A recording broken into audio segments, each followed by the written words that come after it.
You just came in. Speed Master. Janelle, hang out. We'll bring you up once we start the show.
Men who like to keep their morning routine simple will love these Multi for Him gummies, specially formulated with 12 key nutrients designed to support men's daily nutritional needs. Nature-made Multi for Him gummies help support muscle and bone health. It improves your immune health, and it increases your energy metabolism.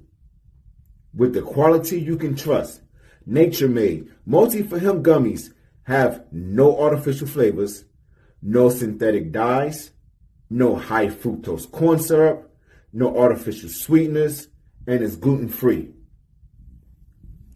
Pharmacists around the world have recommended Nature-made to be the #1 vitamin and supplement brand. So when you need something that's going to help you get you through the day, when you need something that's going to increase your energy to help you get you through that workout, to make you perform as an elite athlete at the top of your ability, try Nature-made Multi for Him gummies, because you don't want to stop to the 12th round.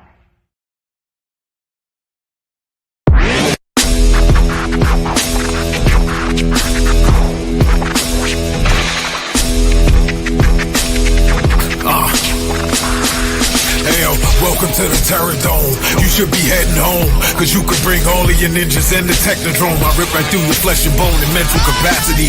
Flood your mind with atrocities and copious tragedies. This dark Sabbath is a lesson in street. Behold the church of the ghetto, feel the words when I preach. Amen. Let the Lord say a prayer for they don't end up in front of someone banging their trigger. Living life like a war pig. Fuck the law, I'm getting mine. Let the others figure what the cost is. Purchasing the fortress on gorgeous acres enormous.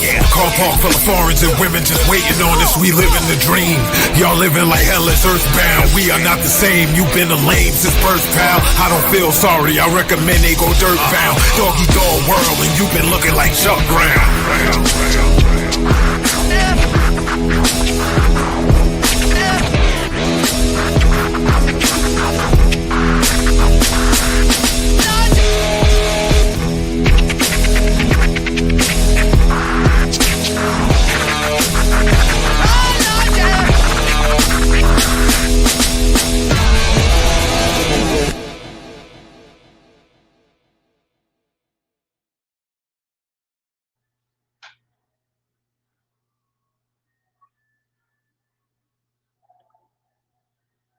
Well. Beautiful people, best damn nation. It is Wednesday, and you know what time it is. It is the Best Damn Wrestling Podcast. I am your humble host, Brian Renegade, and with me, I have the best damn crew. First of all, I have the best booker in the business. This man is a professional wrestler. He is a Golden Gloves boxer.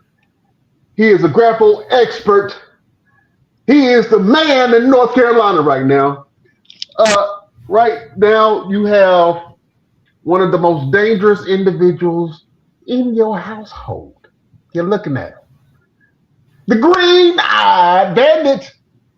He's your mama's favorite wrestler, and he can whoop your daddy ass. The one and only Roosevelt, the fighter, the head. Hey man, why you putting the 50 on 100, man? You doing too much. That's what I does. I does too much. Don't get mad at me. Listen, 'twas the week after Mania. And if Santa come to my house, I'm gonna beat his ass up and stomp him out. Listen, Mania was one hell of a show. Oh man, I'm proud of what we were able to do in such a very, very, very short time.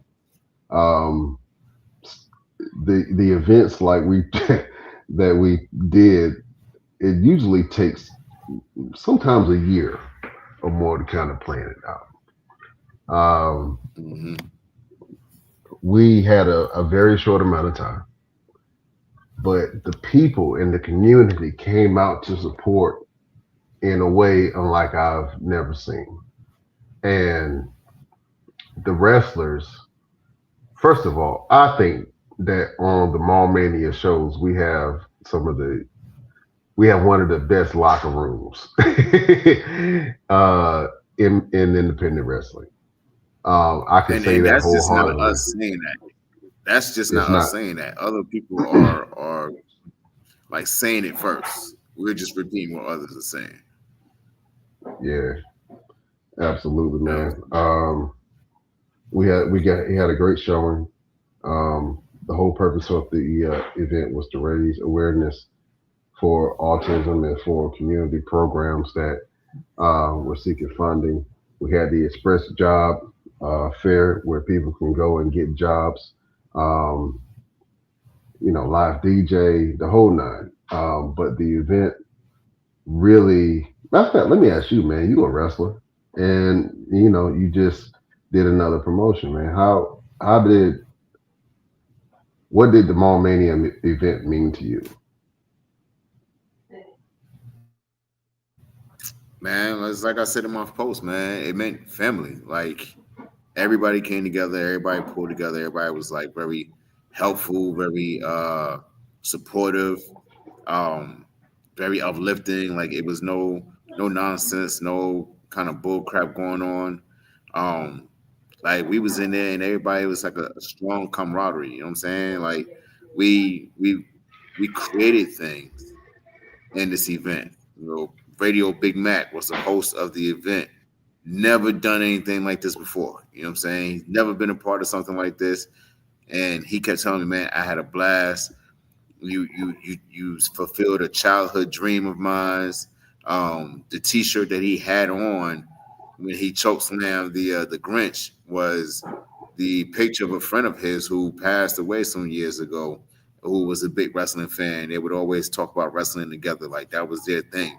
And he was like, man, it's like me, paying homage to him. You know what I'm saying? Like, we did some things, bro.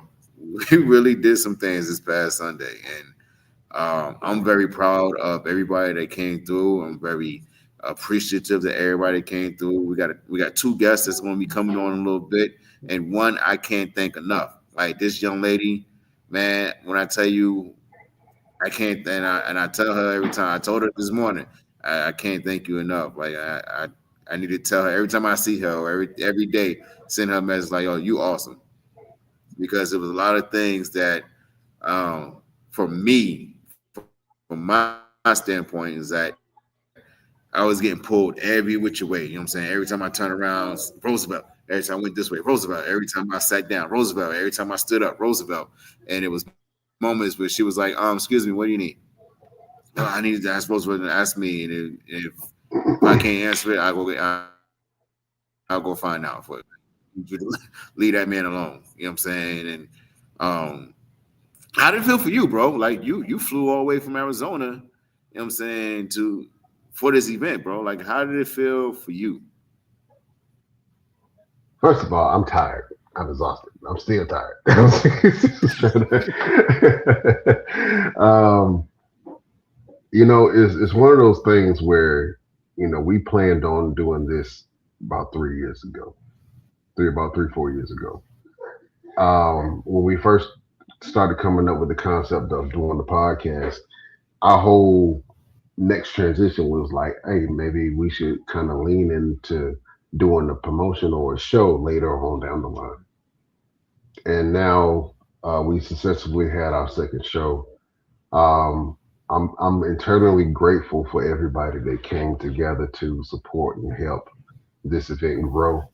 And man, I'm at a loss for words, bro, from just the support. We had a picture, and there was a lot of pictures that came out for the event, but one of them was special to me. It was when the group of 40 plus, it looked like about 50 people in that room, man. 50 plus people came together and they prayed for everyone's safety, a successful event. But I looked at it and I was like, man, that picture is so powerful because we really did bring people together. And if a lot of people said that it felt like a family reunion, you know what I'm saying, from a lot of wrestlers and entertainers that haven't seen each other for a long time. But I think that the event went really great. Like I said, I'm eternally thankful for everyone who was a part of the Mania event. And actually, I want to go ahead and bring on the person who was a huge help to us, man. Um, Goes by the name Spook Nasty, but I'm gonna go ahead and let you introduce our esteemed guest. Yeah, man. Like I said, she was my very much. What up, girl? Hello. What's going on, man? It's my right hand. 50 grand, you know what I'm saying? Like everything that needed to be done at the event, she was putting it on, bro. Like she decorated. She came to me, she was like, listen, what do you want? How do you want me to do it? I said, Janelle it up. Just Listen, now. you ain't gotta get my approval. Whatever it is you want to do it. Yeah, I approve everything that you're gonna do. So ladies and gentlemen, Absolutely. first of all, you're awesome. You're absolutely Thank awesome. you. And like I just said, I'm gonna make sure I You're gonna tell make you me every blush single time again. you are absolutely awesome, I'm gonna be matching my hair in a second. man. Well, this is your second time at Mall Mania, and we had to have you on. I wanted to bring somebody on from production, just because you were so influential in helping us maintain the chaos. It was seriously very chaotic in a lot of different ways, but you are a huge part of the wrestling community in North Carolina.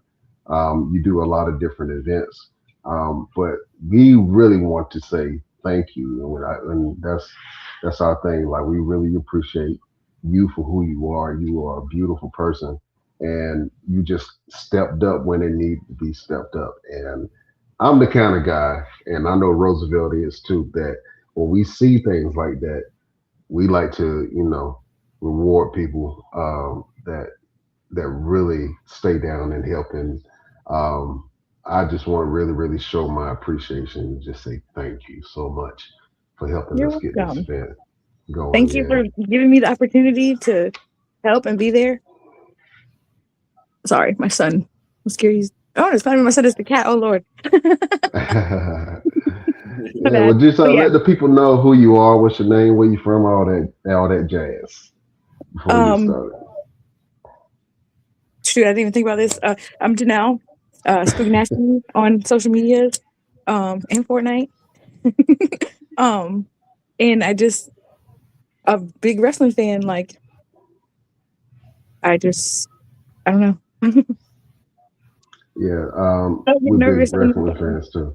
No, don't be nervous. It's okay. It's just people That's how I watching got you. into any of this. So it's just like I went to one show and like been stuck ever since. And then I was like, I gotta be a part of it. I can't just sit here and watch. I gotta be up there. What got you into what got you into the wrestling, like the love of wrestling, and what made Um, you start to really volunteer your time on the independent scene in and around North Carolina?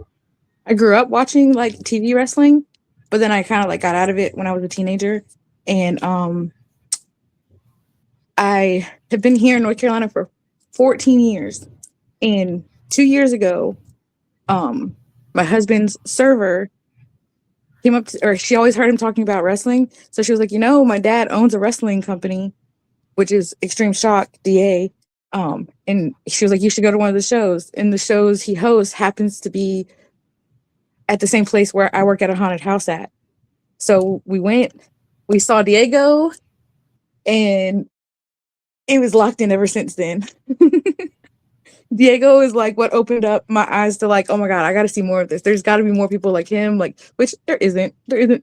I mean, everyone's just as good, but like, everybody knows Diego's like one of a kind. But then I like got to meet more wrestlers and um, just started going everywhere within 3 hours of where I live, and been stuck ever since. Like, and then when we're taking videos from the crowd, a couple people were like, you need to do this like more up close. Like your videos are really good. Like you get good shots, you make good edits and stuff like that. So that's pretty much how I got started. Like wrestlers advocated for me.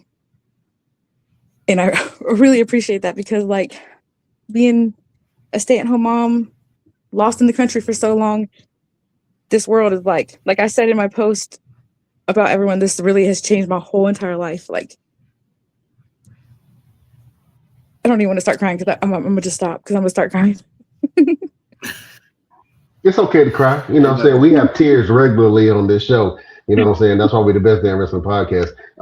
People come on and they tell us about their personal journeys, and really, we talk about wrestling, but we are focused on who you are behind the character, who you are in real life, and what issues have you struggled with, and what things have you overcame. And I think that's why this podcast really resonates with a lot of people and wrestling fans alike, because it's real. You know what I'm saying? So it's okay to cry. If you want to cry, go ahead. Don't hold it on in the inside. You know what I'm saying? Just let it flow. Uh, but you are an absolutely amazing person.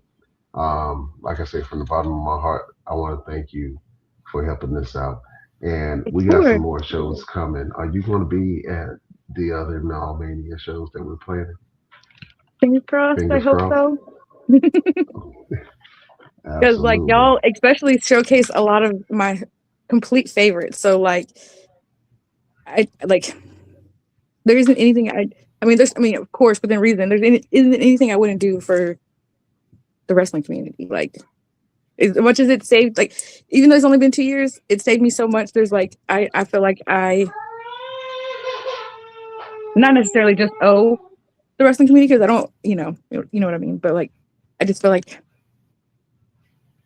I got to give back for as much as it gave me in just a little bit of time. Yeah, absolutely. Well, Absolutely. thank you for giving back, man. It's a blessing to have you around. You know, you part of the Mom Mania team, girl. You know what I'm saying? You family now. Can't go nowhere. You and the burger flipping chef. You know what I'm saying? He came through. eh, Shout out to the burger flipping chef, man. We got to have him ref a couple of matches on our Mom Mania cards, man. Um, and Janelle has spoken highly of the burger flipping chef, and the other people have too. And he was like really involved from the training that we did with Bob Evans at 9 o'clock that morning, all the way till cleanup, and you guys were helping us clean up, man. That's what it's all about. And so shout out to the Burger Flipping Chef. Shout out to you. You guys are one of my favorite married couples. I love it. You know what I'm saying? You guys, like I said, you guys are family. So thank you so much. What was your favorite part of the show that we put on? Oh man. Um there like I, I don't know, there was just so much that I liked. I really liked recording the food tasting part. Like they were so funny. Like oh my god, and they really enjoyed that food too. Boy, I only got to record the first part, the first taste, half the taste test, but like they oh my god, that was funny. It's so hard to be professional behind a camera when people are trying so hard to make you laugh. Yeah, man, absolutely. And I loved seeing Big Mac knock the Grinch out. Yeah, that clip is doing numbers right now. You know, and when he counted his own 1, 2, 3, and he told the ref, he was like, "You took too long, ref." Oh boy, I was over there cackling. Yeah, you took too long, yeah. Yeah, those are some of my favorite moments as well, man. So we are posting a lot of those clips on our social media pages, and they're making their circuits around social media right now. And this is only the first couple of days, and I think that within the next 2 weeks, you guys are going to definitely see a lot more content coming from the Mania team. So, oh yeah, I definitely got some edits to make. I can't wait to start fiddling around with my clips. I can't wait to see it. You know what I'm saying? I'm excited. Thank you so much, Neil. We got to have you back on. You are now a member of the Best Damn Crew, so you can come on anytime with us and talk wrestling. You know what I'm saying? We need a lady on the show. You know what I'm saying? All this testosterone. You know what I'm saying? We need a lady on the show to break down some things. You know what I'm saying? So absolutely, thank you so much for being on. Absolutely. All right, we got to say bye to you, but let people know where they can find you on social media. Spook Nasty, everything. Spook Nasty Artistry, Spook Nasty IG. I'm pretty sure if you pull it up anywhere, even on Facebook, it's not my name up there, but I'm sure you'll find it. Yeah, Spook Nasty. Before you leave, I got to have you give us a thunderous Ron Simmons like damn. You ready? All right, I'm gonna point to you. I know your kids are around. Tell them to go cover their ears. Earmuffs. They probably Tell them earmuffs. You should have seen my daughter when AC made her mad. So damn ain't a bad word for her. All right, let's do it. Spook Nasty. Are you ready? Let's do it. 1, 2, 3. Damn. Absolutely. Scary ass damn from Spook Nasty. I should have told Chucky to do it. You better not tell Chucky to do nothing. If he start moving, I'm running. Thank you. Thank you so much. You're welcome to come on anytime. All right. Bye. Bye. Oh man. Yeah, good help is hard to find, and we found a lot of good help. You know what I'm saying? But we got to bring a man on that wants everybody and they mama to keep staring. The one and only Sean Roos. What's happening? What's going on, Brian? Oh man, the sign ripper. Absolutely. Cruise 1, loading 0. Let it be known. Yeah, absolutely. First of all, my brother, hey, listen, you've been a part of our journey from the start, and you put on an absolutely great match with Lodi. It was entertaining. It was funny. You made a really, really great heel. You made some kids cry. I loved every single minute of it. You know what I'm saying? You are a true star, my friend. So thank you for being part of Mania, and thank you for putting on the instant classic with Lodi, man. That was amazing. I appreciate that, Brian. It was a lot of fun, man. Yeah, I didn't. We were watching some of the matches backstage where I was, and I was listening to the crowd, and they were a tough crowd. So I didn't really know how they were going to react. But yeah, it was definitely one of my top highlights in my career for sure. So thank you guys for giving me that opportunity. Man, listen, you came in with guns blazing, and you proved that you are one of the top heels in the business, my friend. Just just the fact that you came out there and just tore the little kids' sign and just broke their little hearts right in front of them. I just melted in the back. I was like, oh, look at Sean Cruz being an asshole. I love it. Let's do it. Yeah. Yeah. Well, it's funny because the night before that, I was at a show in Kentucky and had a similar incident. And I ripped a sign from the girl, and she was already crying. And I was like, wow. man, if I rip this sign, she might not recover. So I threatened to do it if she cheered for him again and threw it back at him. And I got so many messages in my inbox. You should have ripped that little girl's sign. You should have ripped that little girl's sign. So I was like, well, I got another opportunity. I can't let this one pass. Yeah, man. Absolutely. What did you think about your match with Lodi? Oh, it was amazing. Like, we actually worked a match probably, I don't know, 15, 20 years ago. It was under Lodi's rules. So that's the first singles match that we've had. I mean, it was easy, man. It was, like the guys say, it was a night off. When you with a guy like that is it's going to be nothing to worry about, it's a night off. And that's what it felt like. And I think that's what gave me the opportunity to be able to really be that heel and, stay on those kids and rip the signs and all that, not just worry about what was happening in the ring, but was worried about, involving the people that were watching. Because I think that's the most important thing when it comes to wrestling. Still, even with the new age and all the, flips and the strikes and all the cool stuff people can do athletically, I still think at the center of wrestling, it's still interacting with that crowd. I was on mute. Absolutely. Man. Tell us about the entire. Tell us about your feelings about the entire event, like from the moment you got there. And before you say something, before you continue, tell Tabby I'm sorry. I'm gonna buy her a Snuggie or something. I know she's still mad. She's sitting right there. I'm sorry, Tabby. I'm gonna buy you a whole Snuggie and some slippers. She is, and she's giving you a one-finger salute right now. Oh man, which one? I mean, I can turn the camera if you want me to. Turn the camera. Turn the camera.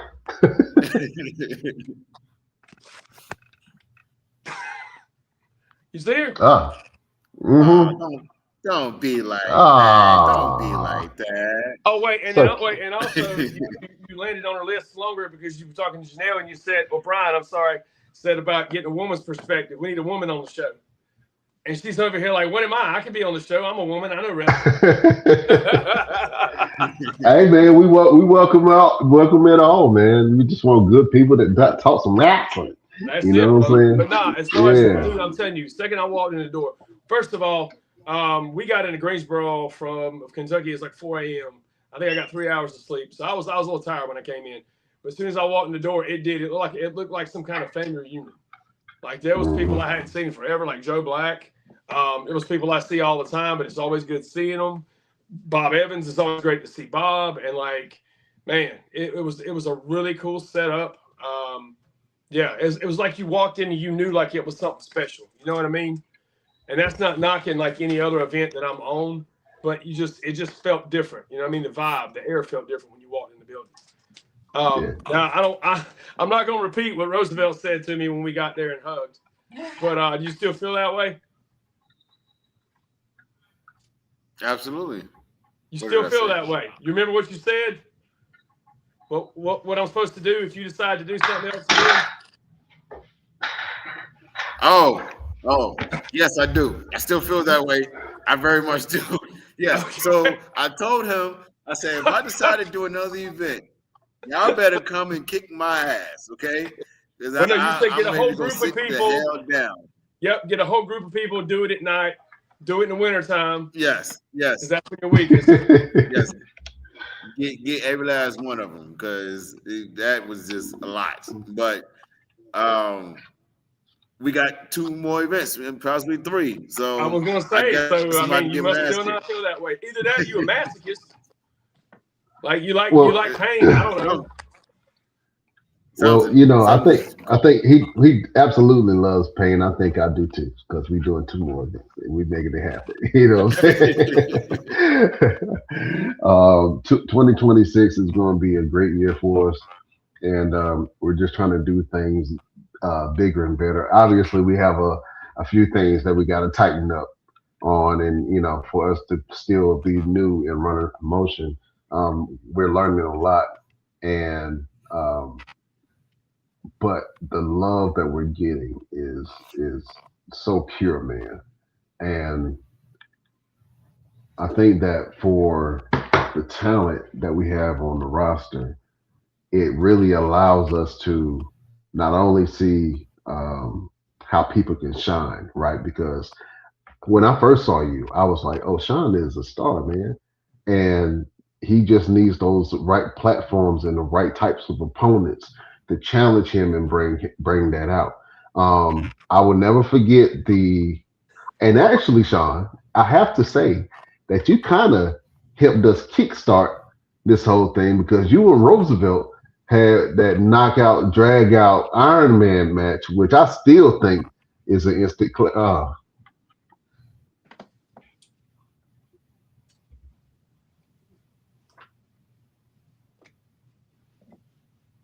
Where'd Brian go?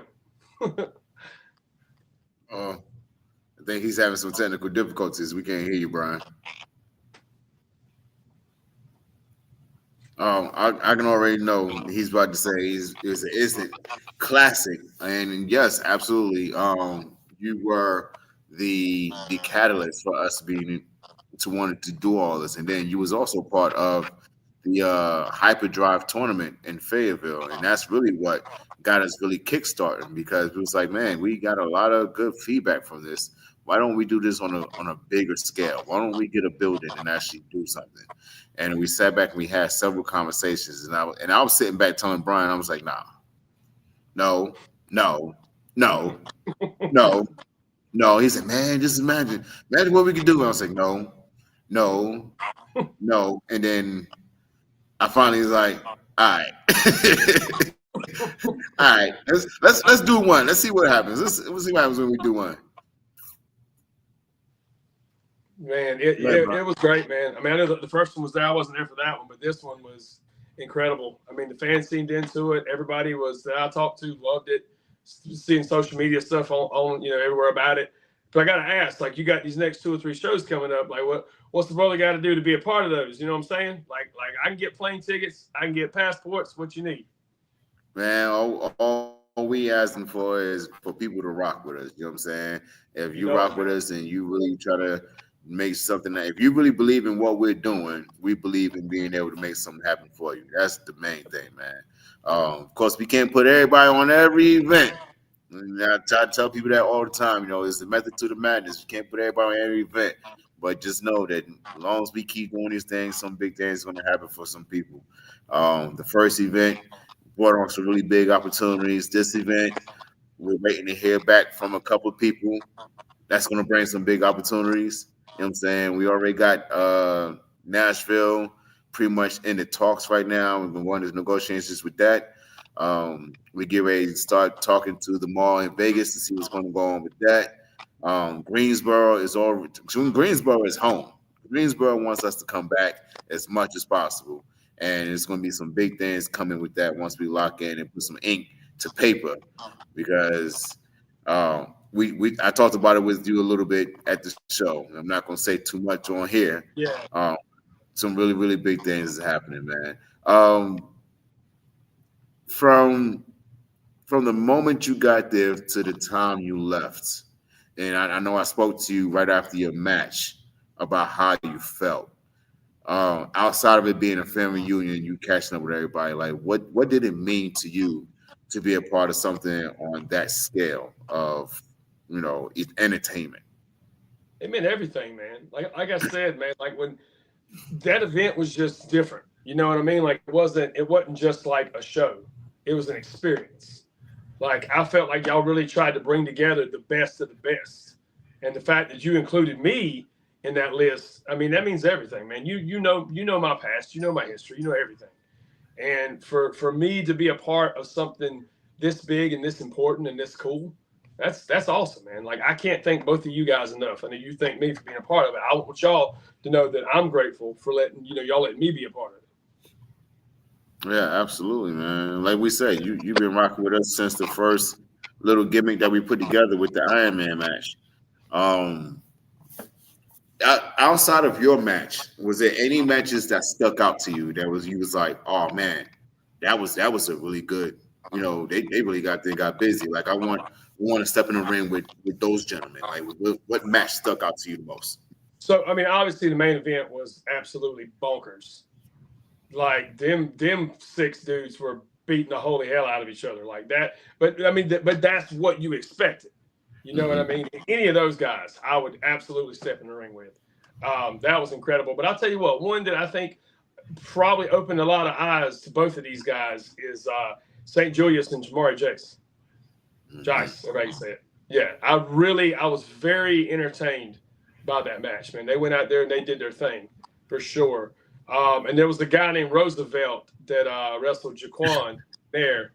That one was pretty dope too. So, yeah, dude, I just think, I mean, from top to bottom, I mean, it was good, entertaining stuff, you know. And it's hard to have a show or an event. I'm not gonna call it a show. That thing was an event. Well, a happening, as they used to say back in the old days. It was a happening. It was top to bottom. It was solid. Mm-hmm. The biggest thing with the main event, man, is that these six gentlemen was brought together because of the storyline that they had. And people were asking me, like, why did you include Beer City? And I was like, why not? It's a man that likes to fight in bars. You know what I'm saying? Like, that's his whole thing. And then you line him with guys who literally call themselves brutes, who just want to fight. Why would that not make sense? And even they came to me and it was like, yo, we didn't understand at first until we sat back and thought about it and was like, yo, this really does fit. And then after the show, Beer City came to me. He said, man, we spoke about this before. Like the three gentlemen spoke about trying to do something somewhere before. And he was like, no one would do it. For whatever reason, no one would do it. He said, thank you for doing this. He said, man, because now we got something to shop around because it worked. It worked very well. They were a very good team together. Yeah, absolutely. The tag team gauntlet match, man. Wow. Yeah. Oh God. Yeah, man. How could I forget about that? That was very entertaining. A lot of cool stuff going on in that match. Man, it was cool stuff, and it was a different dynamic in every situation. Like it was so many different styles that just came together and meshed together. Nothing clashed. Everything meshed together. Everything worked, man. Like PSA. Two young kids who just, got into the business and they're doing their thing, making their waves. Infamous, who's been going around just beating up people and causing all kinds of trouble. Then you got Pink Game with Caden Pierre and James Anthony, who is pretty much veterans in this game now. And then you got XLG and you got Pure Temptation with Dynamite or whoever that was under the mask, teaming up with AC Divine. And then you had the father-son story of Aegis Legacy, who just went out there and overcame adversity as a father and son team, man. I mean, storytelling, bro. It's storytelling. That's all wrestling is, man. They told a great story in that match. Absolutely. Man, so you want to stick around for a little bit? We're going to talk wrestling for a little bit. Dude. You want to stick around? Yeah, man. All right. Well, let's transition a little bit to Saturday night main event. John Cena's last time ever. What did you think of the pay-per-view? Did you see it? I haven't watched it yet. No. I mean, of course, I've seen the finish online. I know they said Javon and Leon Slater stole the show with AJ and Dragon Lee. Pretty much all the NXT talent they said did really well. But as far as the John Cena, I know the biggest controversy is the finish. And a lot of people are, trying to dump on it. But, I mean, I get it. You know what I mean? Like, it was, and he even said it. It was funny because somebody said a couple days before that it was very much like Obi-Wan Kenobi in Star Wars when he smiled right before Vader struck him down. And John Cena said he literally did it for that reason. Because, like, he had to die for something greater to be born and put in his place. And that's what he wanted to do. I saw an interview I think it was Chris Van Vliet, where he was talking about that he had no idea who his opponent was going to be. He didn't pick any of his opponents. But the only thing he told him he wanted to do from the jump was at the main event show, do the NXT talent versus WWE. Not make the whole night about him. just make it to where he was trying to showcase the next generation. And he did, and for a guy who a lot of people said, buried people and held them down, I mean, that's pretty selfless, don't you think? Yeah, absolutely. Can you guys hear me? Yep, we can hear you loud and clear. All right, cool. Yeah, screw all that. We ain't letting I don't care how old you are. If you good, we ain't putting no young boys. You gonna have to earn that. You gonna have to earn it. Straight up and down. You gonna have to earn it. Shout out to Triple OG, the old gray gorilla, Michael Devine, for showing that young whippersnapper RJ Weaver. What two? You know what I'm saying? I understand what y'all saying. I understand the part of the business, but from my standpoint, I think that legends should always go out on top. That's you always get on your back. Always get. Yeah, I prefer that. The only one who didn't was Sting, that I'm aware of. Everybody else went out on their back, and that's and the reason that is that's to show that like it's not about you. It's about the wrestling business. It's about the story. It's not about you, and it's not about your ego. That's why we do that. And I still don't understand why they let Sting finish the way he did, or why he even agreed to say, "Yeah, okay, I'm going to do this." I mean, I don't know. I'm not him, but yeah, normally you go on your back, so I'm okay with that. I mean, could they have done it a little better? Could he have maybe passed out instead of tapped out and never gave up? Sure, but it's the way he wanted to do it. Or let me ask you this: do you think it's the way he wanted to do it? Or do you think creative said, "Hey, this is what we're doing for a finish," and he just agreed to it? I think creative said, "This is the way we're going to do it," and he agreed to it. And I don't know who came up with that storyline, because it's for a man that has prided his whole career on never giving up, and then you just going to have him. Look, he was getting choked out. He just smiled. Yeah, he didn't even tap, man. He tapped. It was a weird tap. Did. And the first time Conor McGregor lost to a submission, he tapped the same way. It was just like he wasn't even in any trouble. You know what I mean? Yeah. I don't know. It is what it is. Yeah, but it is. I don't think it should tarnish like his whole legacy in his career and what he did. You know what I mean? Yeah. Let me ask you a question, because we're talking about John Cena's retirement.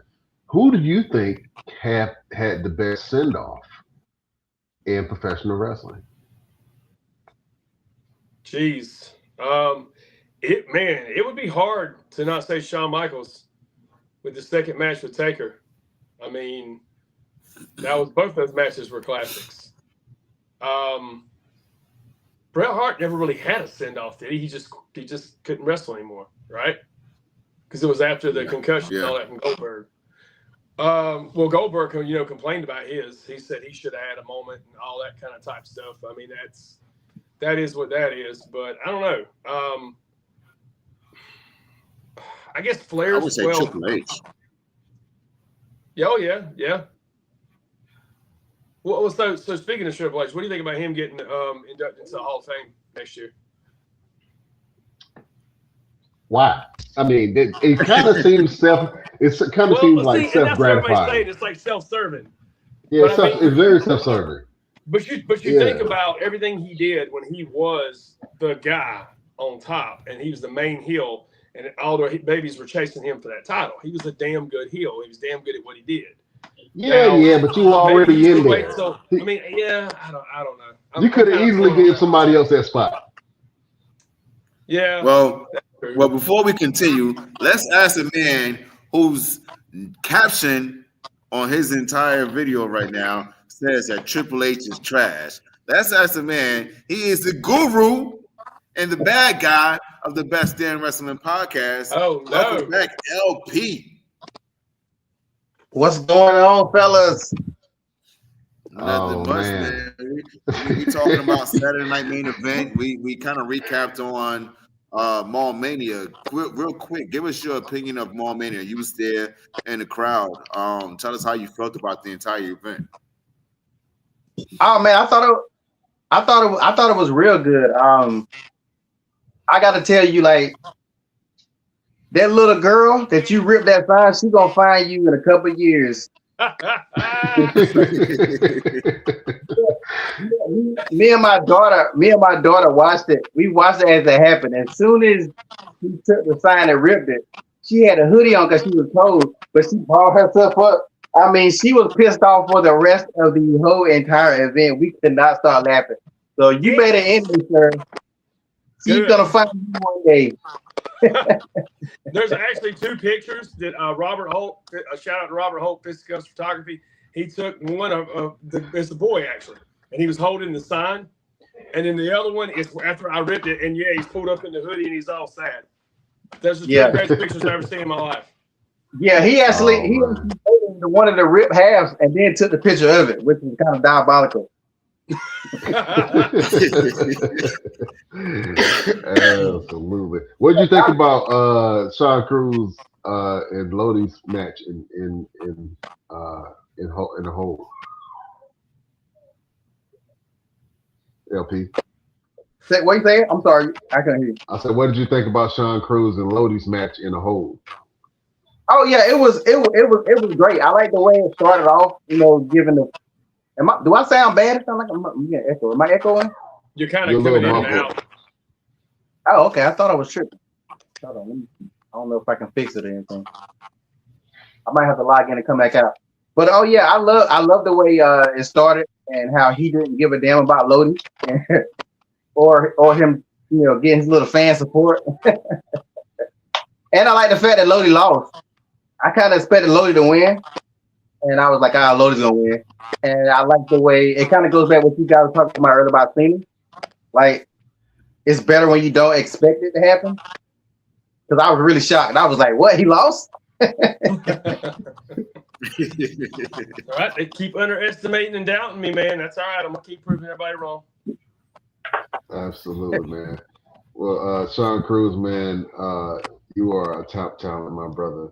We definitely got to have you on some more shows. Like I said, thank you so much for supporting us and supporting our journey and just being a part of Mania and being a friend to the show and being a friend to us. We really appreciate that, my brother. Thank you, guys. Absolutely. Tell people where they can go to keep staring. Oh, man, Facebook, Sean Cruz, at official Sean Cruz on Instagram. Still trying to remember what my X is, but I'm never on it, so it doesn't matter. And then I'm on TikTok, too. I think it's Sean Cruz 81, something along those lines. But got a big year coming up, boys. Big year. Starting off January 10th, making my Florida debut in Duval, Jacksonville. Duval! Potentially going to Japan and Mexico this year. On top of rocking with y'all, man. Vegas, wherever it takes us. Yeah, man, absolutely. I can't wait to see worldwide Sean Cruz. Trying to get there, man. Trying to get there. Oh, no, you there, brother. You there. It just got to catch up to you. That's it. Oh, man, thank you so much, man. And where can people find the merch? Oh, man, the merch is online, too. I got the best merch girl in the game, Tabby Ray, keeping tabs on it. So if anybody needs T-shirts, anything like that, she makes them. So hit us up. The merch is going to be at every single table, every show I'm at. We do even sometimes we'll do conventions. We do craft fairs. Like, man, you never know. You got to keep staring. That way you know when the merch is going to pop up. You know what I'm saying? Absolutely. We know what you're saying, Sean Cruz. Thank you, my friend, for supporting us, man. And right, real quick, you got to leave us with a damn. Are you ready, Sean Cruz? When I point to you, you give it to me. All right. 1, 2, 3. Damn! Woo! I felt that one in my bones. Sean Cruz, keep staring, and you might see something that you like. Absolutely. We catch you on the flip flop, my brother. Yes, sir.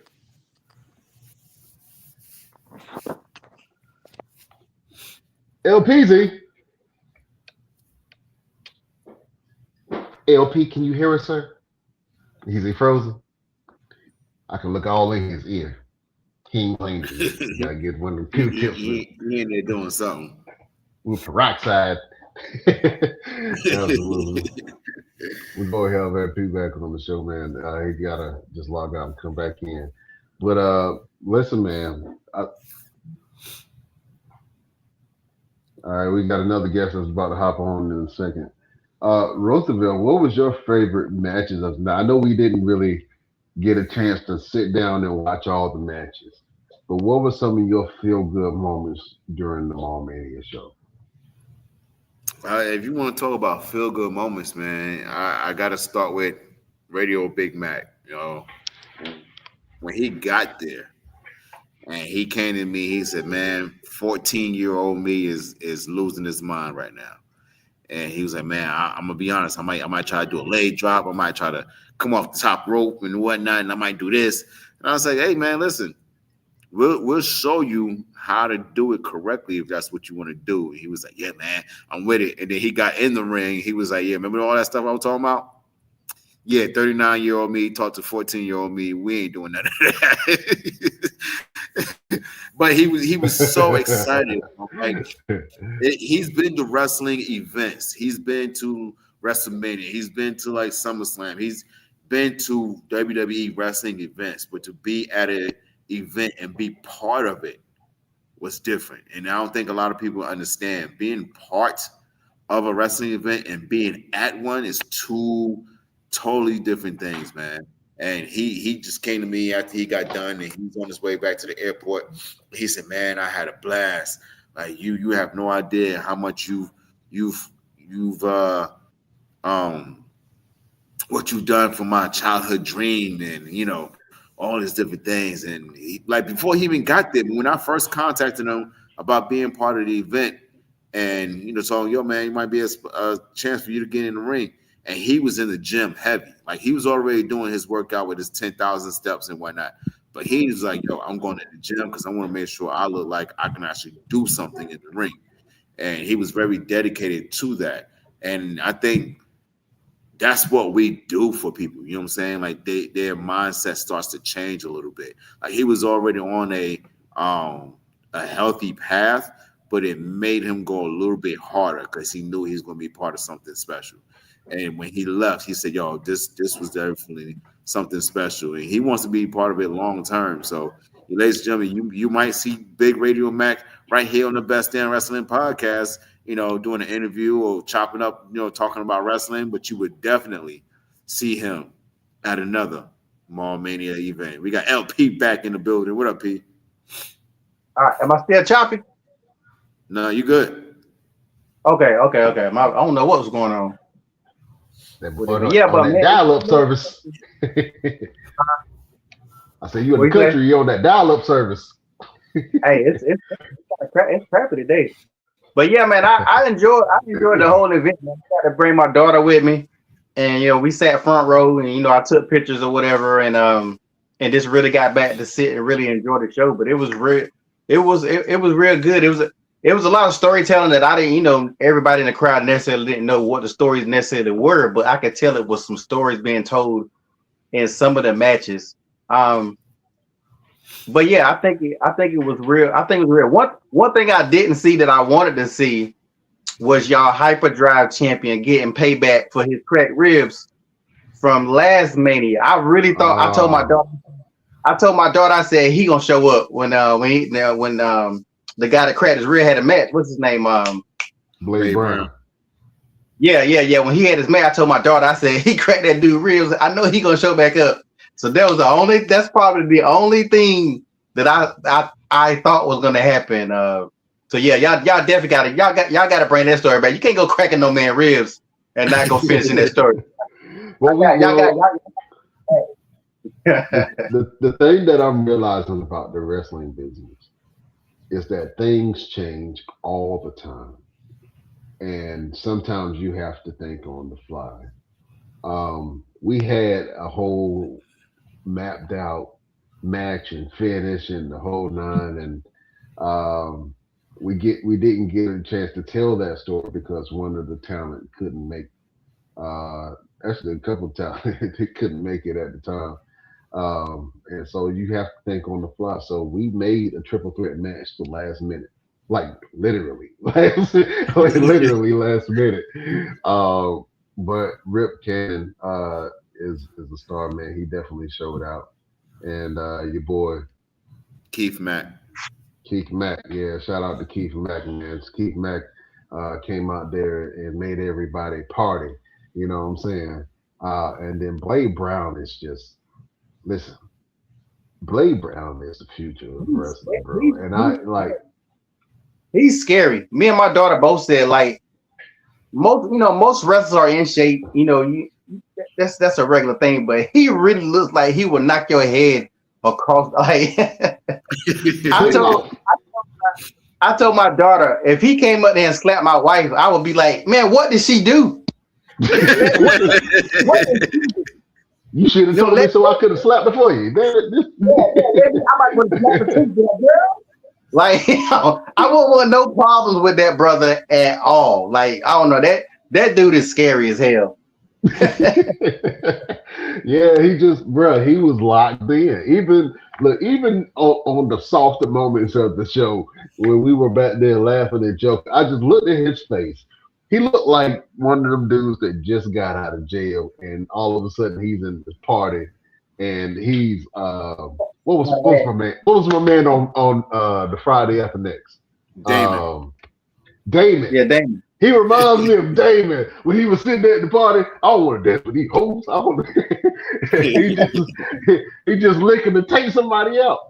I mean, he has a laser focus, unlike I've seen from anybody. Man, he is so intense, and it's beautiful to see a competitor like that. I mean, he got it. He got it. Shout out to Blade Brown, the very first Hyperdrive champion. And he speared the pure T hell out of Rip, man. Boy, Rip came back and said, hey, we was like, what's wrong with you? That spear, bro. That spear. Yeah. That spear. I hope they got footage of it. I really hope they got footage of it because it was timed perfectly. Like it was. That's a damn high. That's a highlight reel right there. That's a highlight reel. That was that spear was timed perfectly. That was hell. He got a better spear than half the dudes in WWE. If you want to keep it a buck, like yeah. He has. I think he actually does have a better spear than most people because the spear is a move that's done a lot by a lot of wrestlers. A lot of wrestlers do the spear, but it's only a handful of people who execute it to a way that it is elevated. You know what I'm saying? Braun Breaker is one of those guys. Rhino was one of those guys. Goldberg was one of those guys. Roman Reigns is one of those guys. And Blade Brown is one of those guys. Hold on. No, we're not going to do that. What? We're not going to do You better leave Roman off that damn list. You better leave Roman. Hold up. Roman has hit some phenomenal spears in his time. Now, granted, some of them look a little lazy, but Roman has hit some pretty decent spears, bro. You know what I'm saying? No, we'll say go. You're not about to talk about my tribal chief. Yeah, we'll say Goldberg. We'll say Rhino. we'll say who the young boy? I'll give it an Edge. Edge had a good spear. No Edge. No. No Edge. No Jey Uso. No Bobby Lashley. Bobby Lashley is one of the worst. Like, no. He do this tap and spin kind of thing. Like he when he make contact, he spins his body. Your man on Mania, for me personally, I'll put him 4. I'll put Rhino 1, Goldberg 2, Bronson 3. Y'all just showcased at Mania number 4 of the best spears that I've seen. That's my opinion. Yeah, one of them, but at both shows. The spear from both shows. The first one, damn, they went viral. I think it did go viral. The first spear was crazy on Maverick, and then the jumping spear was amazing. But look, I think I want to bring on one of the men who put on an absolute banger of a match with his group. He adjusted on the fly, and we created this makeshift faction that I am absolutely in love with. And they put on one hell of a performance. He is a friend of the show. He is a friend to us. Ladies and gentlemen, let's introduce to you the brute, Mark James. Ah, How's it going, y'all? yeah. The man with the immaculate beard. What's happening, my brother? I'm good, man. How are y'all tonight? Oh man, we good, still riding on that high. I was watching the clip of the Pantheon's entrance, and immediately you guys didn't let them finish the damn entrance, and I was just listening. It was almost like a what do you call it? ASMR. The strikes and the thumps and of just fist Yeah. hitting meat was so loud. It was like it echoed throughout the building. And I told Roosevelt, I said, look, whenever these cats do these Mall Mania shows, I don't want nobody to do no love taps. I don't want nobody to, pull their punches. And Brutality Inc. does not ever pull their punches. When you are in the ring with Brutality Inc., you will be sore. You will be hurt. You will be bruised. You will be beat up because they only know one thing, and that's pure, unadulterated violence. Mark James, what did you think about the main event that you were in against the Pantheon? And you got some get back, and you've been waiting all year to get some get back, man. How did you feel about your win at Mania? I just want to say this on the record while we're all here together, and y'all can clip this for me. Joe Black is a bitch. Plain and simple. Joe Black is a bitch. And he can put it off on trying to let Trayvon fly on his own all he wants to. Joe Black is scared to be in the ring with me. He's proven it multiple times. Kid had an opportunity and he slid out and left his boy hanging for me and Bruiser. And I'll tell you what, man, we're called Beer City Brutes for a reason, man. We're not out here to play patty cake with people, right? Brutality Inc., you know what we come with. And then y'all put us with Bruiser. And I'll tell you the truth, I haven't really done a lot with Bruiser, man. I got the opportunity, and I know him through a really old friend of mine named Connor, who I knew through CWF Mid Atlantic. And when we had this thing going on with the Pantheon, Mitch and I talked, and he's like, "Hey, man, I got a great guy. He's right up your alley. He fits exactly with what Brutality Inc. fits with. You know what I'm saying? He's a hard nosed, hard fighting, hard punching guy. He loves to drink. He loves to have a good time, and he just likes to beat people up. His name's Beer City Bruiser, and he's right here locally now. You need to hit him up." And I did. And man, we hit it off like gangbusters and beat the brakes off the Pantheon. Did you ever? I'm telling you, man. I loved everything about that match. That is a main event match on any card.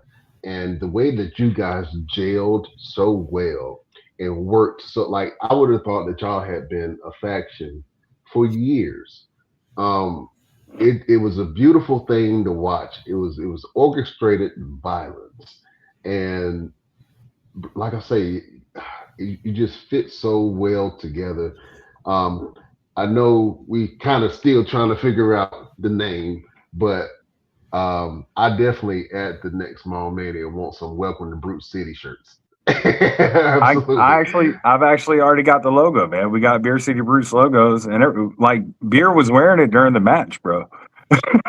Really? Yeah, we got it all, man. Beer City Brutes, it's already done. Like we're good. Man. I'll get you one. It's cool. We got it. I love it. I'll drop it in the chat for you and everything, man. We got you covered, bro. So yeah, beer, it just rolls off your tongue better. You know what I mean? Brute City's cool. I like it. But Beer City Brutes, it fits all of us. You know what I mean? We all like beer. We all like the city, and we all beat the hell out of people. So it all fits. Absolutely, man. What did you enjoy most about the Mania event?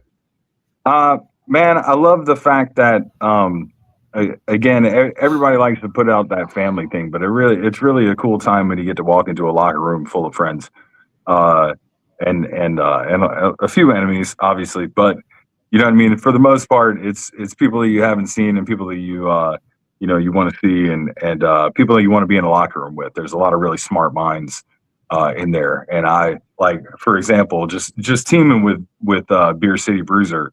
The guy's a legend in the business. He's been around. He's worked Ring of Honor. He's worked with all the big names. He was trained with Harley Race. Like this guy knows his shit. You know what I'm saying? So being able to sit with him and like Bob Evans was hanging out in the back, and old Uncle Bob is an old friend of mine. So like just having the two of them together there while we were putting together, you know, our plan for this match, I'm sure probably didn't help the fact that we came out on top. You know what I mean? We had a winning strategy with these guys involved. So, so you know, just being able to pick the minds of some really, really intelligent people. Caprice Coleman's there, Lodi's there, just people that have been everywhere in the business.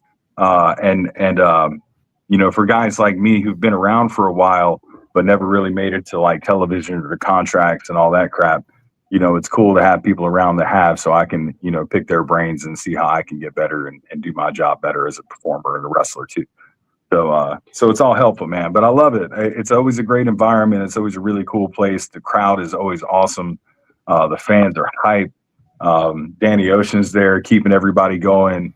Like everything's hype, man. Freddie's in the back, like killing it on the production side of things. Like everybody's just doing a great job and having a good time, man. It's really cool. And y'all kill it every time, man. It's always a pretty awesome event with you two involved in it, man. Roosevelt pulls a cucumber all day. I don't even know how he does it, dude. I rubbed off on him. That's what Yeah, it was. is that what it is? He was an angry Vegeta walking around. Now he Goku. He just like to fight. You know, he's smiling now. You know what I'm saying? Man, I need to hang out with you more then. So people tell me I got anger issues. I don't see it, but they do. I don't see it. Yeah, you always smiling. Yeah. Oh man, LP, you were in the crowd, man. Did you get a chance to experience the last match or the main event match with Beer City Brutes and the Pantheon? Oh yeah, that was probably my favorite match. Just because, again, just like I was saying earlier, without a story, it kind of gave me a story. And I don't know who idea was it to do the little fight during intermission, but at first I didn't know what the hell was going on. I was about to get my daughter and get up out of there. I ain't gonna lie. I was about to because they over there tripping. Like I thought it was some backstage. These guys, because I know how anything can be when you got a bunch of people that don't like each other. That's just every business that's out there. I said, damn, some of them guys must have really didn't like each other. They better fight for real. So then I started seeing it going to the ring. I was like, all right. Let me pull my camera back out because I might have my camera in my bag. He said, "Oh, we got to get up out of here." Man, I mean, you're not wrong though. Like I don't like Joe. He spit in my face and took my title, so I'm a little pissed off at the guy. Although, like you know, being one of the guys that he came up to business with, same for Tim, same for Trayvon.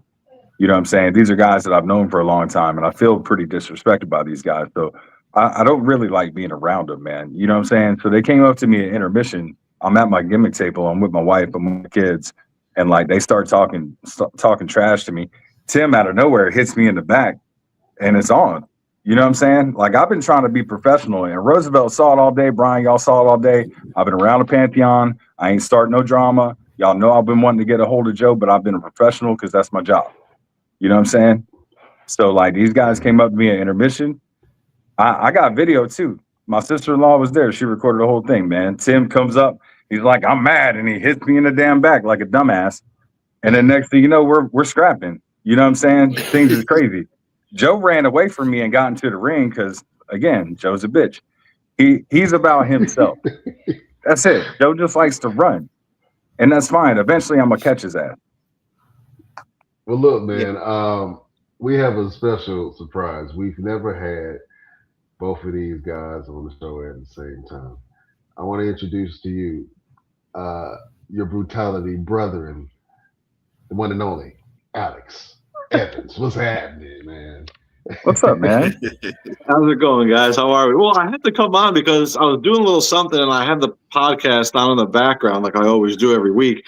And then I hear Mark sitting there say, like, we all like beer. And I got nothing against beer, but Mark knows I'm a bourbon guy, so I just have to hop on real quick and just clear the air real quick. So yeah, no, that's fair enough. If I do drink, I drink bourbon. Most times I smoke, but I'm with you. I feel bad, LP. I'm sorry I cut you off, man. I just needed to clarify that. Yeah, we don't like each other. I do not like them guys. You know what I'm saying? There's drama. Yeah, y'all definitely did a great job telling the story. And then the match itself was so much going on, and it's crazy because I think next time I ain't even gonna try to photography. I just want to watch the event. So I'm trying to. My daughter got me looking over here. Then I'm trying to catch pictures over here, and then some stuff going over here.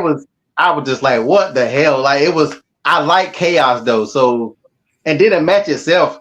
First of all, you probably heard this 1,000 times. I think I put it on the Facebook comment. My daughter said you look like Opie from Sons of Anarchy. She was already. She said, yeah, he looked like time, man. yes, I know you done heard that before. I'm pretty sure. Yeah, so she was already a fan of yours, as it is, because she like Opie from Sons of Anarchy. So when the match started and they was just pretty much focused on you and the other guys couldn't ever get in the ring, you were holding it down.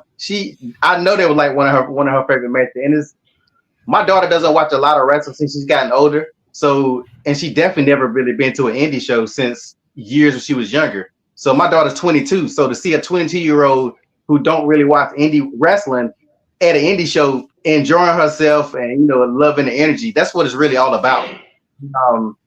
I love to see that, not knowing anybody's name, but she was, going for this person and going for that person and just having a good time. And to close the show off like that was a real good way to close the show off. I think all you guys did an amazing job.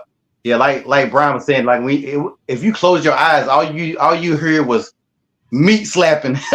Meat slapping. Just, I mean, bro, I'm not talking about like just like a slap. I'm talking about like deep, like a thump. It was thumping going on, and just the echoes of the sound throughout the building, man. It just kind of amplified it. So thank you for bringing brutality to Mania, man. I just want to thank both of you guys. Y'all have believed in us and y'all been rocking with us for a long time.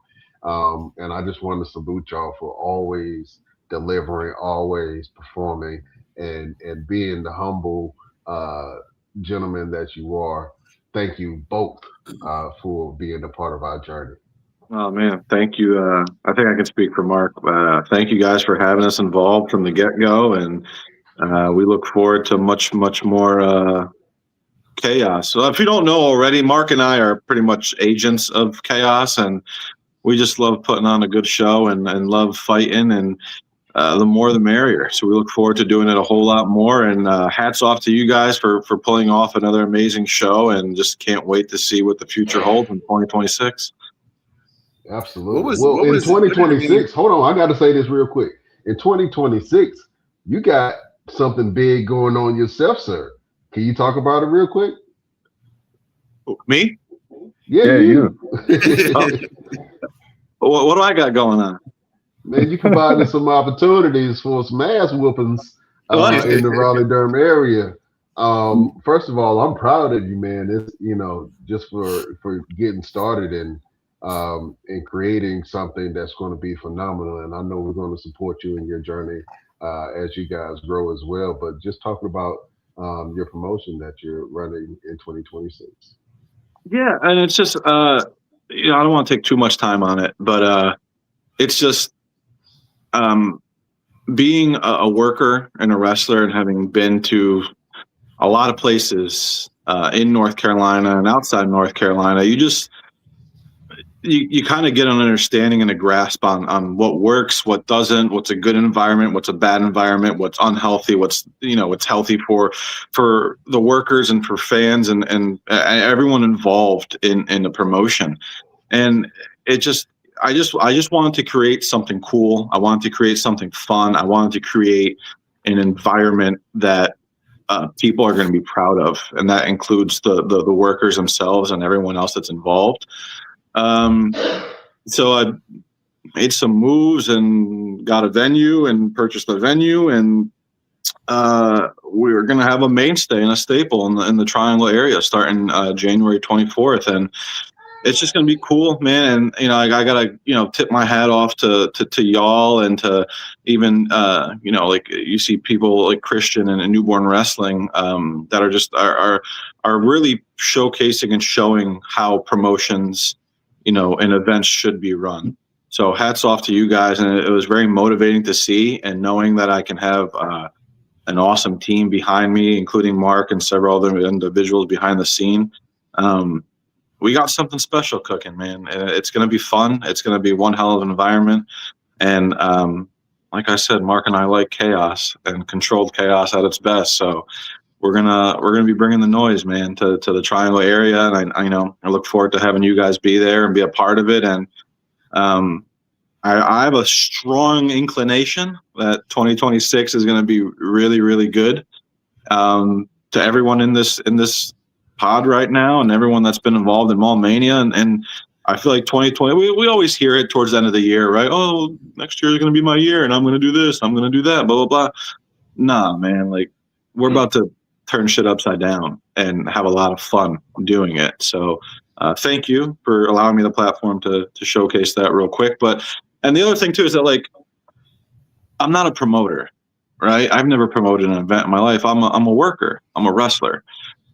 But to be able to have like minds behind the scenes who know what they're doing in various promotions, to be able to sit there and have your back, and that you can lean on and ask questions. And I mean, because I know y'all gotta know better than anybody. Shit ain't easy, man. It is not easy. It is frustrating, and it was just like, I talk to Mark every single day. If I don't talk to Mark every single day, then something's either wrong with him or something's wrong with me. You know what I mean? But we talk every day, and it's just like, I'll sit there and tell Mark, be like, man, I'm tired, boss. Like, I'm tired, man. Like, I'm grinding the wheels and blah, blah, blah, I'm this and that. And he's just like, dude, you're doing a great job. I'm like, man, I really don't feel like I am, because I am just tired as all hell, and I'm grinding. I'm burning the candle on both ends, on top of staying active as a professional wrestler, which is not going anywhere, by the way. I am not, just because Fight for Glory is a thing, like, I'm not stopping shit. But I'm just very grateful, man. I'm very blessed, I think, to have the people around me that I do, and to be able to work the places that I get to work, like Mall Mania, and have matches like we just had this past Sunday. That's special, man. Those are moments, that wrestling is all about moments. And I think on Sunday, you guys and every talent in the back created one hell of a moment for themselves and for the fans. And that's what's going to keep everyone coming back. And that's what keeps us to keep on doing this. So hats off to y'all, man. You guys do a heck of a job. And thank you. No, thank you, bro. We appreciate that. Yeah. Yeah, for sure. Absolutely. Listen, Mark James, I wanna give you some flowers real quick, because I was, I watched certain locker rooms, right? And there's certain things that I wanted to include in our locker room that I haven't seen in any other locker rooms, and I know Roosevelt can kind of attest to that. But we wanted to strategically on the wrestler side be able to have some structure. So we have obviously Roosevelt was the head of creative and talent. And I asked Roosevelt, I said, all right, on this show, who do you want to make locker room leader? He did not hesitate at all. He said, Mark James. I want Mark James to be locker room leader. I don't know if you knew that you was locker room leader, but you was locker room leader. No, fam, I had no idea in advance. And with a locker room like that, it's real easy to do, because they don't really need a leader. They're pretty well driven. but yeah, I appreciate the honor, man. It's always awesome to be looked at as somebody who's a strong foundation in the locker room that y'all know you can rely on to make sure things get done the way they need to. and that people are in the right places and stuff like that. But man, with the locker rooms that y'all book and the people and the talent that you put in there and the professionals that are on these events, man, it's easy. We're all there for the same thing. There's not a person in the locker room that's not there to do the absolute best job they can to go out and entertain the fans as much as possible. And I love that. I love that in the area.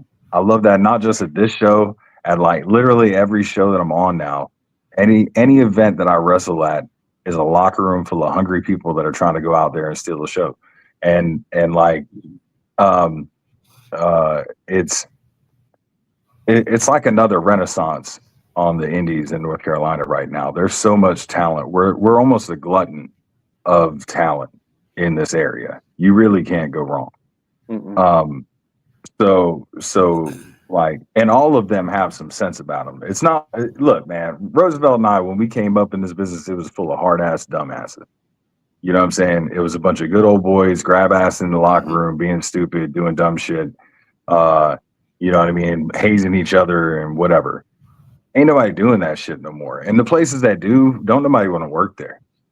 You know what I'm saying? Like, ain't nobody trying to be a part of that. We're all professionals. We're all trying to come here and get a job done. We all want to get paid. We all want to go home. We all want to take care of our families. That's it. You know what I'm saying? But we want to show out. And you guys give us an opportunity to. You give every match time. You give all the wrestlers and talent respect. And we all appreciate that. So, like, I didn't need to know I was a locker room leader to be in a locker room full of leaders, honestly. So, and you want to talk about a locker room full of leaders. I mean, I was literally sitting in a locker room with Mark, Bob Evans, Beer City Bruiser, and then Caprice Coleman popped in too. I mean, you want to talk about a learning tree. Like, if you didn't take 5 to 10 minutes out of that day to pick any of their brains when they were all in the same locker room on Sunday, there's something wrong with you. You know what I mean? And Roosevelt will be someone else whose brain you want to pick too, but that poor guy was just all over the place, trying to run his show. You know what I mean? But like I said, it's just like we had Mark, Bob Evans, Beer City Bruiser, and then Caprice Coleman were just sitting there. And we just sat there. And golly, Mark, we must have sat there and talked with them for jeez. Oh, at least through intermission. The beginning of the show through intermission, we were talking, just soaking up, all the knowledge we can. They were telling us old Ring of Honor stories. They're, you know what I mean, just coming up with strategies, things that we've seen in the past that have worked, especially in obviously 6-man contest. Beer City's been in a bunch of those back in the day with Silas Young and with God, I can't remember the other partners, but yeah, like he was in a strong 6-man back in Ring of Honor. I think Bouncers and all that stuff. So. You know what I mean? Like, they've got a ton of knowledge from that.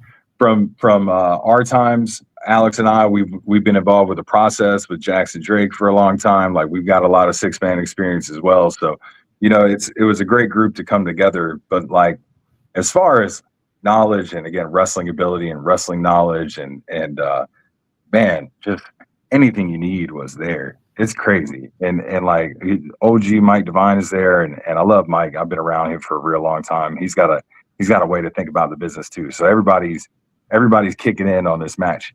And again, sometimes, sorry Pantheon, I'm sorry y'all couldn't be a part of this. I'm sorry y'all couldn't be in a session, but y'all wanted to be assholes. So y'all had to be in the other locker room and kick rocks while we had all the learning tree in ours. And how'd that work out for him?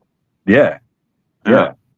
Oops. So, LP, I appreciate that, man. I'm glad your daughter had a great time. I don't want to glaze over that because that's the whole reason why we do this. You know what I'm saying? I'm glad that her at 22 lost herself and was able to forget about the troubles in this world for a minute and just lose herself in wrestling and have an amazing night. And I had a few family members. My wife had her sisters and my son's like best friend and his family was there. All first time people, never been to a wrestling show, never really watched wrestling in their lives.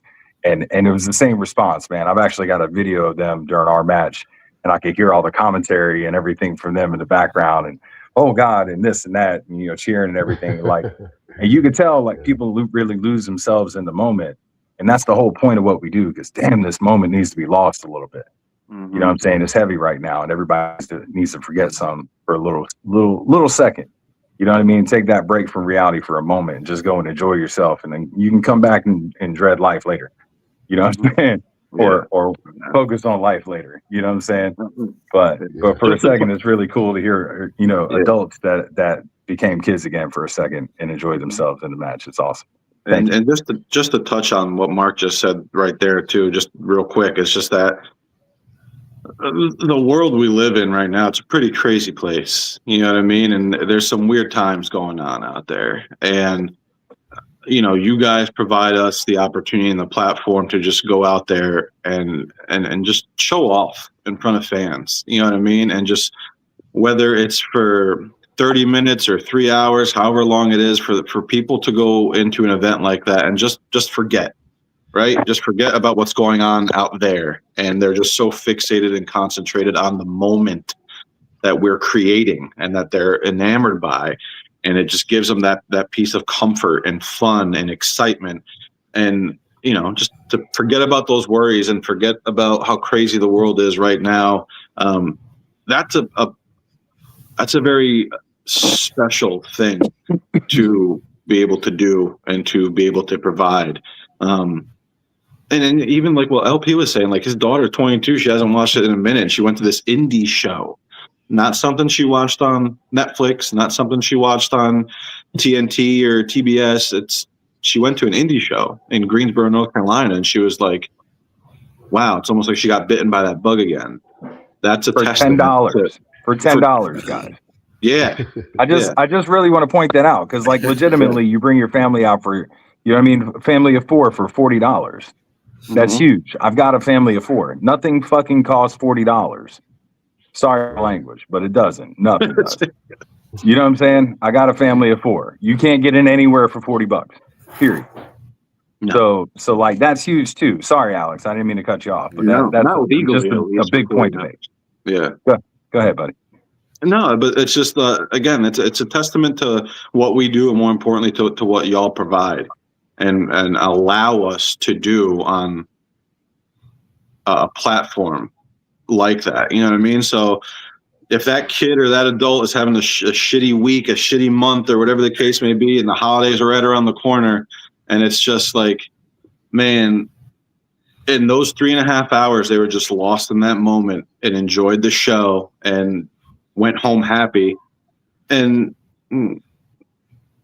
job done, right? You know what I mean? Like mission accomplished. Like y'all did that, and y'all allowed us to do that for those people that came and spent their hard-earned money right around the holidays, to be able to come to that show and just go home happy. And that's what means the most to us as performers.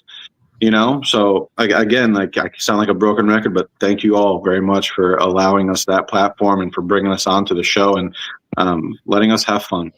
So it means the world, and it's why we do what we do every weekend or however often we do. And yes, it sucks, and yes, it doesn't tickle, and it hurts. But you know what? In that moment, you don't feel any of that. On the drive home, you do, and the next morning, yeah, you do. But in that moment, it's all for the bigger cause. So I salute y'all. Thank you very much, and it means the world. And I really can't wait to do it again. I really appreciate you saying that. I had a conversation with Roosevelt, and he looked at me like I was crazy when I said it. But I told him, I said, I don't want to make a show. I appreciate the wrestling community, but I don't want to make a show for wrestling fans. I want to have put on a show for people that seeing wrestling live for the first time. Mm-hmm. But unbeknownst to you, maybe though, Brian, like you are also creating wrestling fans though too, which is not easy to do, So again, hats off. Like, may not be your intention. Someone might have just walked in from the mall and be like, I'm gonna go check this out. And you now created a wrestling fan that's gonna be at your next shows and next year, whatever the case may be. And that's, not an easy conversion to make, if you will. You know what I mean? And yeah, y'all do, man. I really appreciate you saying that, man. Sure. So what's next for Brutality Inc.? Well, we're gonna enjoy the holiday here next week with our friends and family, and then the following week right after, we're back to cracking skulls. Right? Yeah, we are. Yeah. The following week after. Yeah, we're at ACW in Southern Pines. Yep. Defending our ACW Tag Team Championships. Well, look at that! What a against- shocker! Championships we got to defend. Ain't that something? Yeah, man. Against whatever poor suckers they throw in the ring with. And like the funny thing was at your event, people loved us. You know what I mean? Like Alex actually got cheered, and that never happens anywhere. So it was a great thing. Alex got to feel that rush from the crowd, enjoying what we do. I got cheered for it. It doesn't happen very often, guys. Like we got a revel in it some when it does happen. But I'm sure back in Southern Pines, they'll hate us again because they're fickle. You know, It just means we're doing our job, man. That's all. Yeah. That's it. They're a fickle sort, huh? Well, you can't make everybody happy They're a all the fickle time, bunch. and most of those people are in Southern Pines. Yeah, what are you gonna do? Give them the gift of brutality. The gift that keeps on giving, man. Hey, Yeah, real man. quick, let me pull up this comment that Jamari Jice just put up here. He said, "Oh snap! He said, all my OGs and Uncle Alex, he's rich." Hey, favorite Uncle, how you doing, man? Hey, Jamari is a great kid, man. Great kid. I love that dude. I'm not rich. I'm comfortable. If I were rich, I wouldn't have. If I were rich, I wouldn't have to work another day of my life. I'm comfortable though. Thank you. Yeah. Jamari is a good kid, man. He's he's so hard on himself all the time, but yeah, I tell him all the time, man, you good. You know, you Just good. means he cares, though, right? You know, just means he cares. Yeah, absolutely. It's hard being So different. shout out to Jamari Jice. It's hard being different. It is. You know what I'm saying? And he's different. So he's gonna create his own path, and that's fine. And that'll happen. But the problem with Jamari is when you create your own path, you're gonna get your head knocked off a few times. And he's not comfortable with that. So he's gotta get comfortable with getting his head rocked a few times and getting back up and fighting back and not feeling sorry for himself in the process. And eventually In the what? feeling sorry for himself in the process. In the You know in the what I'm what? saying? Oh, In the process. You got to trust the process to get through it. You know what I'm saying? And I love Jamari. He's a great kid, and he's tough as nails, man. Eventually, I'm gonna end up fighting him. I'm sure of it. Oof. But he wants to be different, man. And it's a hard path to do that in his business. And you're gonna get rocked a few times, but he's tough, man. Keep grinding. He'll be all right. Yes, sir. Absolutely, man. What advice would you give? And I think you just gave some really sound advice.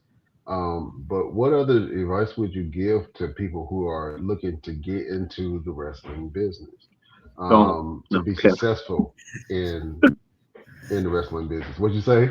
I said, don't. No. Don't. Alex has done this more recently than me, so he'd probably be the best source for this right now. I mean, look at you. This is not one of the. This is gonna come off like I'm sounding like an asshole, but what else is new? This is not like wrestling in this business is not something that you just like dip your toe into. You know what I mean? Like you have to be all in. You have to realize the trials, tribulations, and pain that your body is gonna go through. And like I was talking to Mark about this like last week. I saw this reel on Instagram. This kid was like two or 3 days into like wrestling training, and it wasn't like a meme or like some comedy skit. It was a real thing. And this kid was just like 2-3 days after, and he's recorded himself at home, and he's sitting there and he's crying, and it's like he's saying to himself, he's like, I want this so bad, blah, blah, blah. I just don't want to get hurt. What? Like, brother, this is the most unnatural thing. Yeah, this is the most unnatural thing you are ever going to do in your life. How many times before you step into a professional wrestling ring and had a wrestling match were you upside down about to fall on your head? Probably never. You know, how many times when you are going to slip and fall, do you try to land flat on your back? Like, it just doesn't happen. You know what I mean?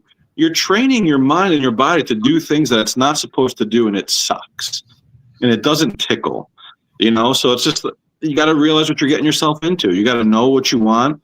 You got to realize the grind that's ahead of you and the struggles that are going to be ahead of you. And if you want it, if you want to be successful in this business bad enough, you can do it. But you can't cut corners. You can't half-ass it. There's nothing about that that's going to get you far in this business. And that's all I can say about it, really. And surround yourself with good people too, because there are those out there, especially when you first try and break into this business, that'll try to take you under their wing and do this and teach you that too. They don't care about you, man. They don't. They're looking out for themselves, and you have to look out for yourself, but also surround yourself around good people. I was very fortunate to surround myself with good people off the jump. Mark, Roosevelt, a plethora of others that I knew had my best intentions at heart. So I listened. I shut up. I opened my ears and I listened. And I think I've done okay so far. So. Yeah, absolutely. Yeah, man. I'd definitely say so, man. As far as just getting into business now, I'll be honest, man. I've been doing this for a really stupid long time. And it's coming up. I started September 2001.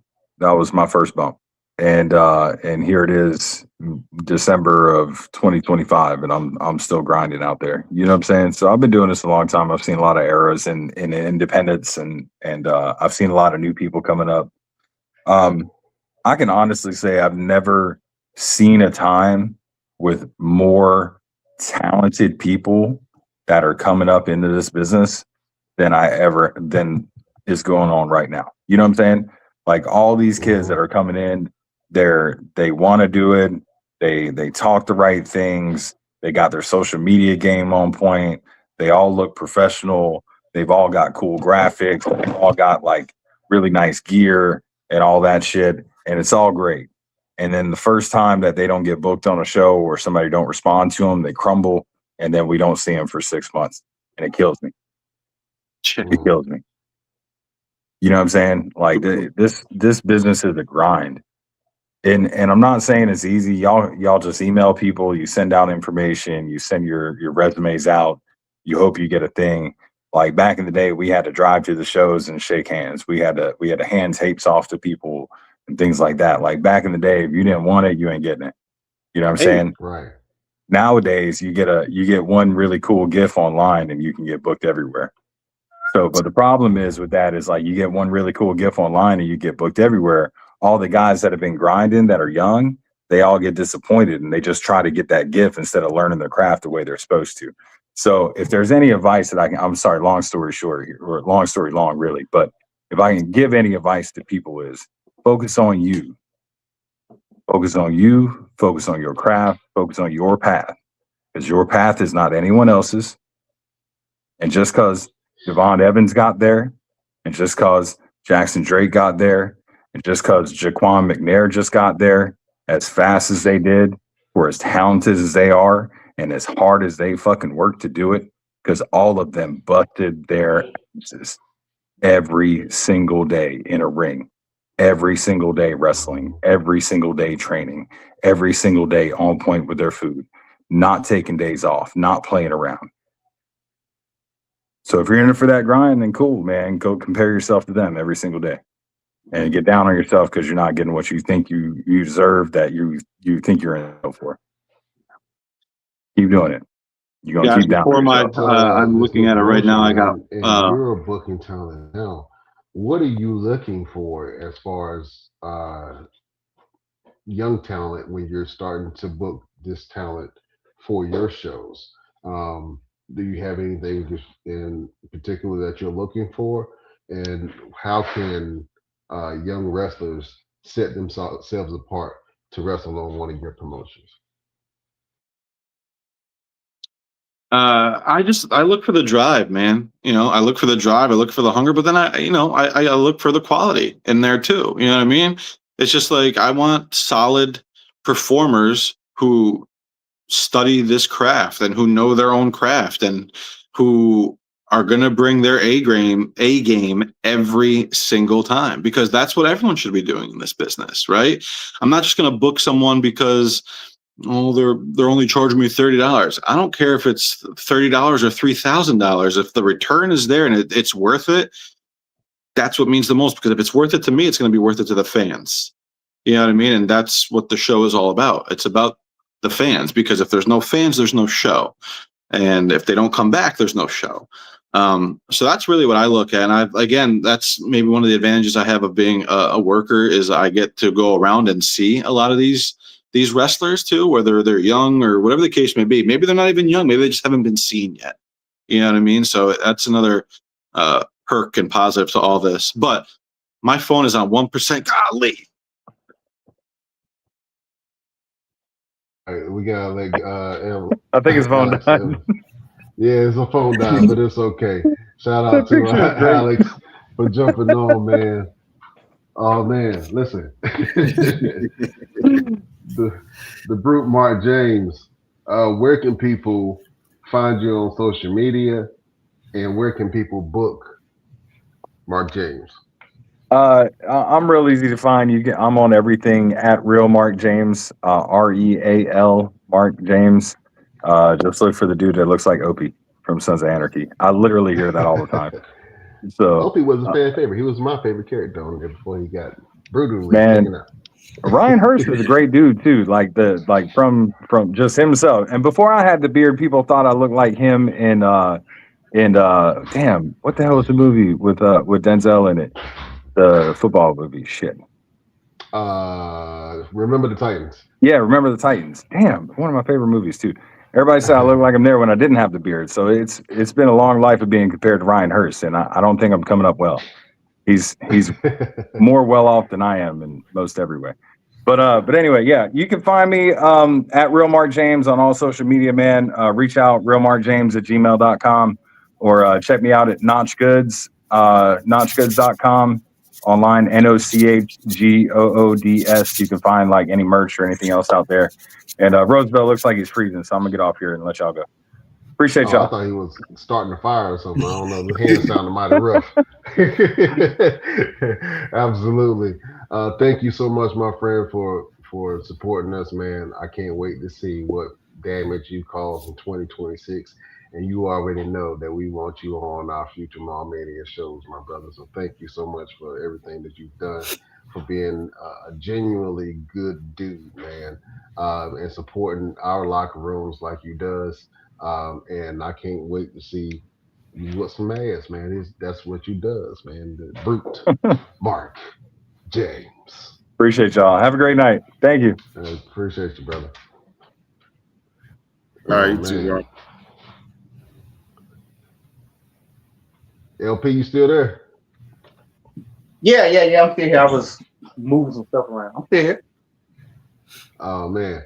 Well, before we log off real quick, I know that I gotta have you gloating. I know you and Chef was going at it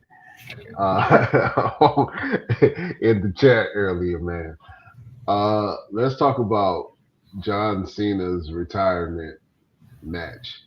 What did you think about it? Do you think it delivered, and do you think that they made the right choice by picking Gunther and having Gunther go over the way he did? All right, so I got two sides of this story.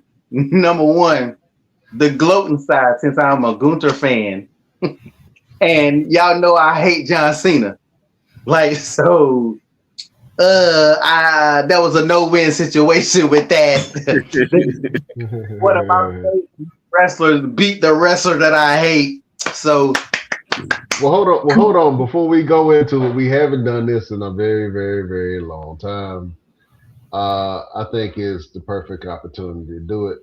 Beautiful people, prepare yourself for a little tough talk. Oh my God! Oh my God! Oh my God! Oh my all right, now that I've said that side, let me get back to this side. John Cena, in many people's eyes, not mine, but in many people's eyes, is the greatest of all time. He is probably one of the last big stars that the WWE had. That man deserved every single thing he wanted or didn't want or didn't speak up about. It should have been grand. It should have been huge. But Triple H and his ego would never let John Cena have a big moment. He purposely sabotaged his whole entire his whole entire retirement. And people don't understand. Triple H didn't retire. He didn't technically have a retirement match. He just couldn't wrestle no more. It's a difference between not being able to wrestle no more and having an official match. And Triple H technically really, that last time we saw him wrestle was the thing with him, Undertaker, and that horrible Shawn Michaels match. That was the last time we saw him wrestle. So technically that was his last match. Triple H don't give a damn about John Cena. This thing should have been big. They made it like it was going to be big. They said they're going to have indie stars. Roosevelt thought he was finally about to get his damn chance to get in the ring with damn John Cena. They didn't bring nobody in. They brought Matt Cardona, who no, he wasn't Matt Cardona when he came back. He was whoa. Who cares? Just to lose. He brought up that, and then they go bring back Zack Ryder. See, the way they should have did this tournament is they didn't do no backstage segments. They didn't have nobody who was hungry for it. Like, oh man, I want to be the last person to beat John Cena. They didn't do nothing. They just gave it to Gunther, and everybody knew it was going to be Gunther the whole entire time. Just like everybody knew that was Austin's Theory under that damn mask. No, but who in the hell didn't know there was Austin Theory? I really hope in 2026 that Triple H, I don't want nobody to get fired, kind of, but he doesn't need to have the job he has right now. They better off bringing Vince.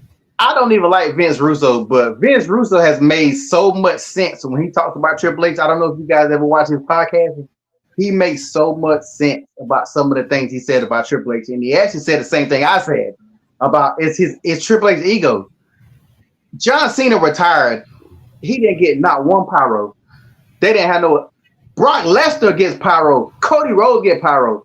They couldn't have no confetti dropping out of the sky. He didn't even give a speech.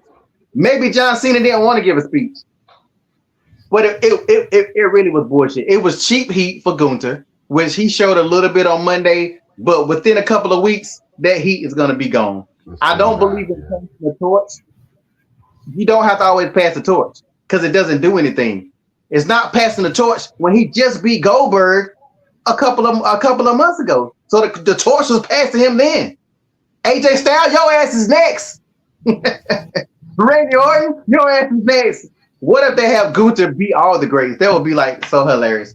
But really, so that would really make, and I ain't mean to cut your tough talk down, but that would really make Gunther the legend killer, the new legend killer. And I think that's the way that they're trying to paint it, is that they need a new legend killer, and it seems like it is Gunther. You know what I'm saying? Now, I 100% give all praise to Gunther for, I've been a Gunther fan for a long time since he was Walter. You know what I'm saying? Do I think that he should have been John Cena's last opponent? No. I really feel like they should have brought some nostalgia back and had somebody face John Cena that really mattered. Kurt Angle looked like he was itching to get back in there. You know what I'm saying? I 100% believe Kurt Angle would risk his life to get in the ring with John Cena again.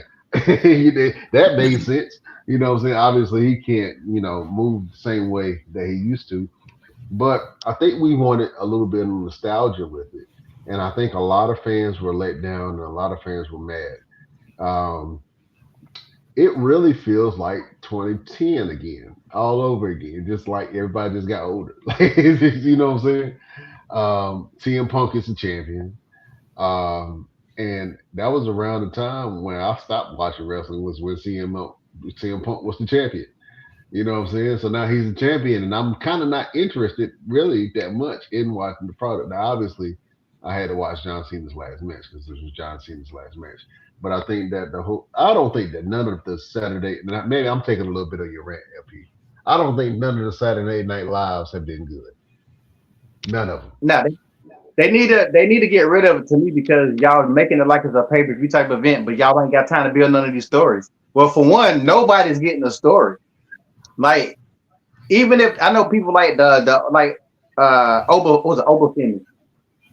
For people that don't watch NXT, they don't know who he is. So this is kind of introduction a little bit, but not really.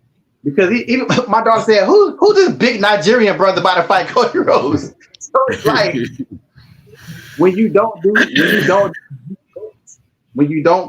up like that, Javon Evans and all these other guys who's popping up there, when they're not giving them stories, it's not gonna matter.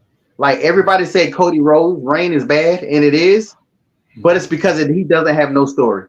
When Damian Priest had the belt, everybody said the same thing about Damian Priest. If LA Knight got the belt, it will be the same thing, because if they don't start telling stories, there ain't nobody who got a belt that's really gonna matter, because as old school wrestling fans like us, we grew up with storylines.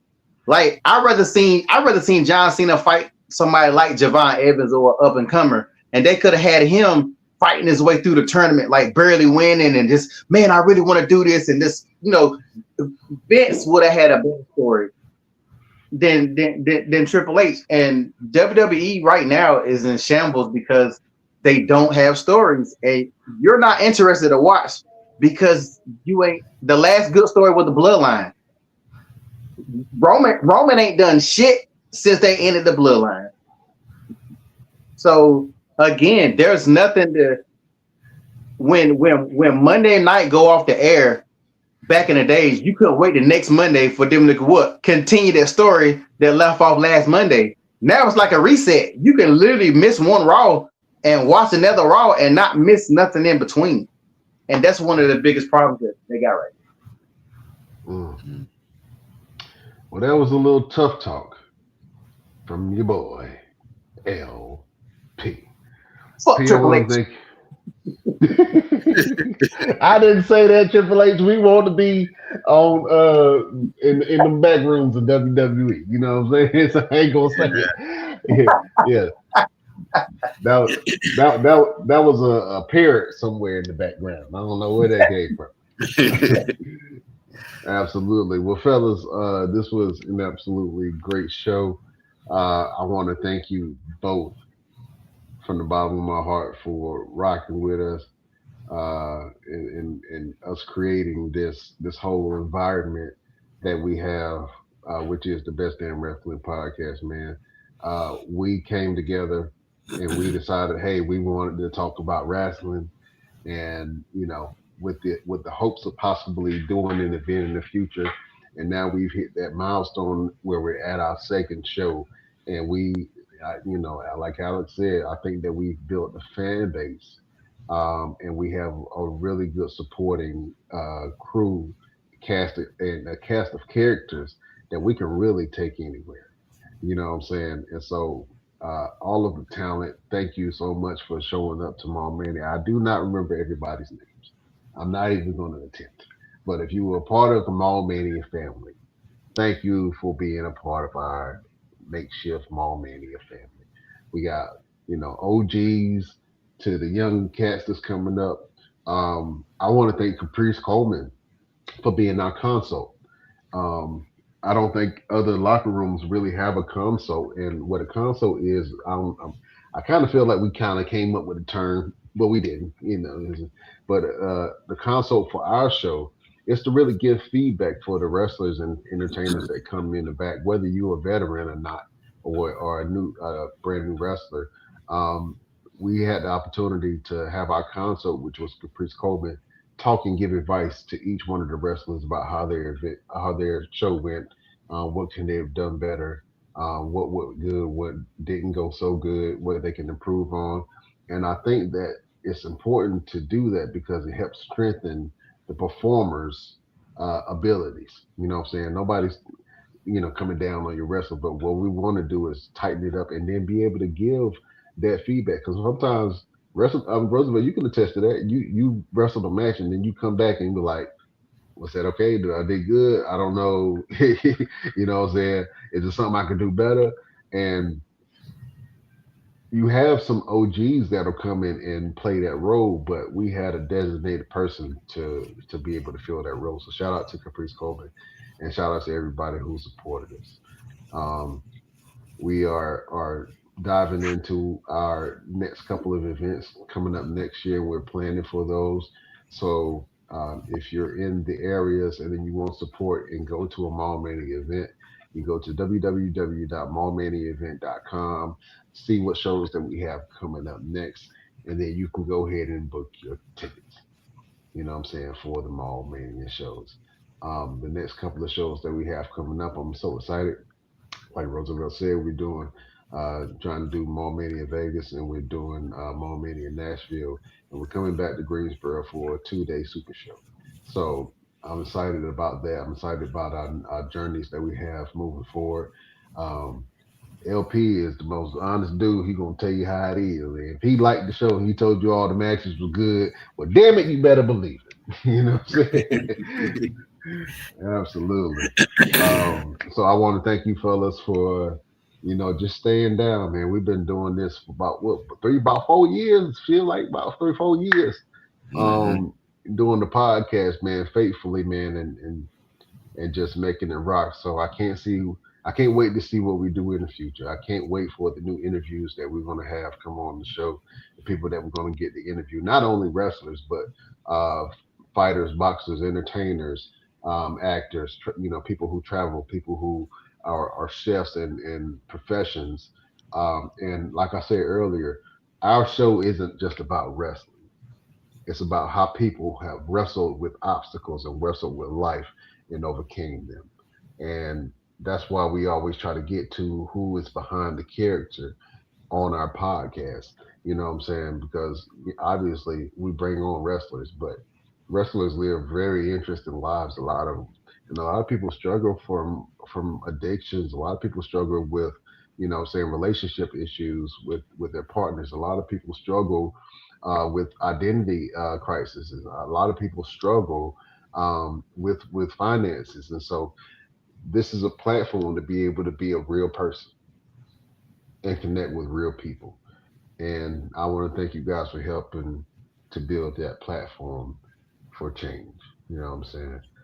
So salute to you, LP. Salute to you, Roosevelt. Salute to everybody that's watching. Thank you for supporting us. LP, well, it's been a while since we did it. Real quick, let's do a final word. LPZ, do you have a final word for the beautiful people? Man, I think I would say that a dream is a dream. No, I was gonna say something deep, but I couldn't think of it. Never mind. A dream is a dream until you make it reality. No, I think I gotta say, like, from you originally hitting us up off a post about doing a podcast. I remember it was a random post. I think it was on my page. I made a post and you said, then Roosevelt jumped on it, and that was just a random ass post. And like you said, fast forward and now we're still doing a podcast. This is the second show.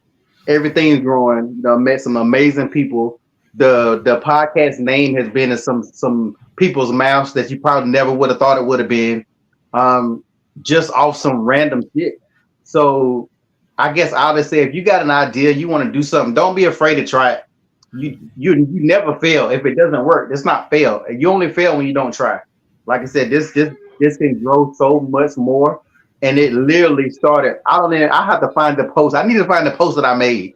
I was talking shit about wrestling or something, and you said I got to find that post.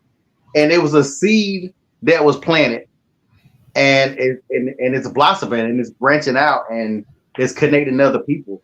And just like I said earlier, this show itself, everything got room for growth. There's a lot of things to be changed, and you got to be able to listen to that growth when people say, "Hey, let's do this, try this, try this, try this." And as long as you got that mindset, man, the podcast, the events you guys got going on, from everything's gonna keep on growing. And I just like being a part of it. I finally figured out what Roosevelt's whole gimmick is during watching it. So other people, let me tell y'all. Let me tell y'all real quick. I'm gonna just say it real quick. I don't know how many people watch Dragon Ball Z, but it's very obvious, very obvious that Roosevelt comes out and he wrestles, and he look like he just got off work. He look like he's a damn manager at Chick-fil-A. He comes out here, and as the match goes on, first everything that he takes off is supposed to be weighted because Goku fights in weighted clothes. His boots are weighted. His shirts is weighted. If you ever seen Goku take off his clothes, it'll drop down anyway. Piccolo trains in weighted clothes. So that tie, when he drops it, it's like boom. When he takes off his shirt, it's like boom. Like I had to tell my daughter that. I said, I finally figured out what he's fucking doing. Am I wrong? Or am I right, Roosevelt? Please tell everybody who don't get it, who might not have understood your gimmick. Tell me I'm wrong. And that's not what you're doing. You are absolutely right. You are absolutely right. I figured it out. I said that shirt's weighted because you threw the shirt down and the guy was like, I said, hey man, you can't pick up that shirt because it weighs too much.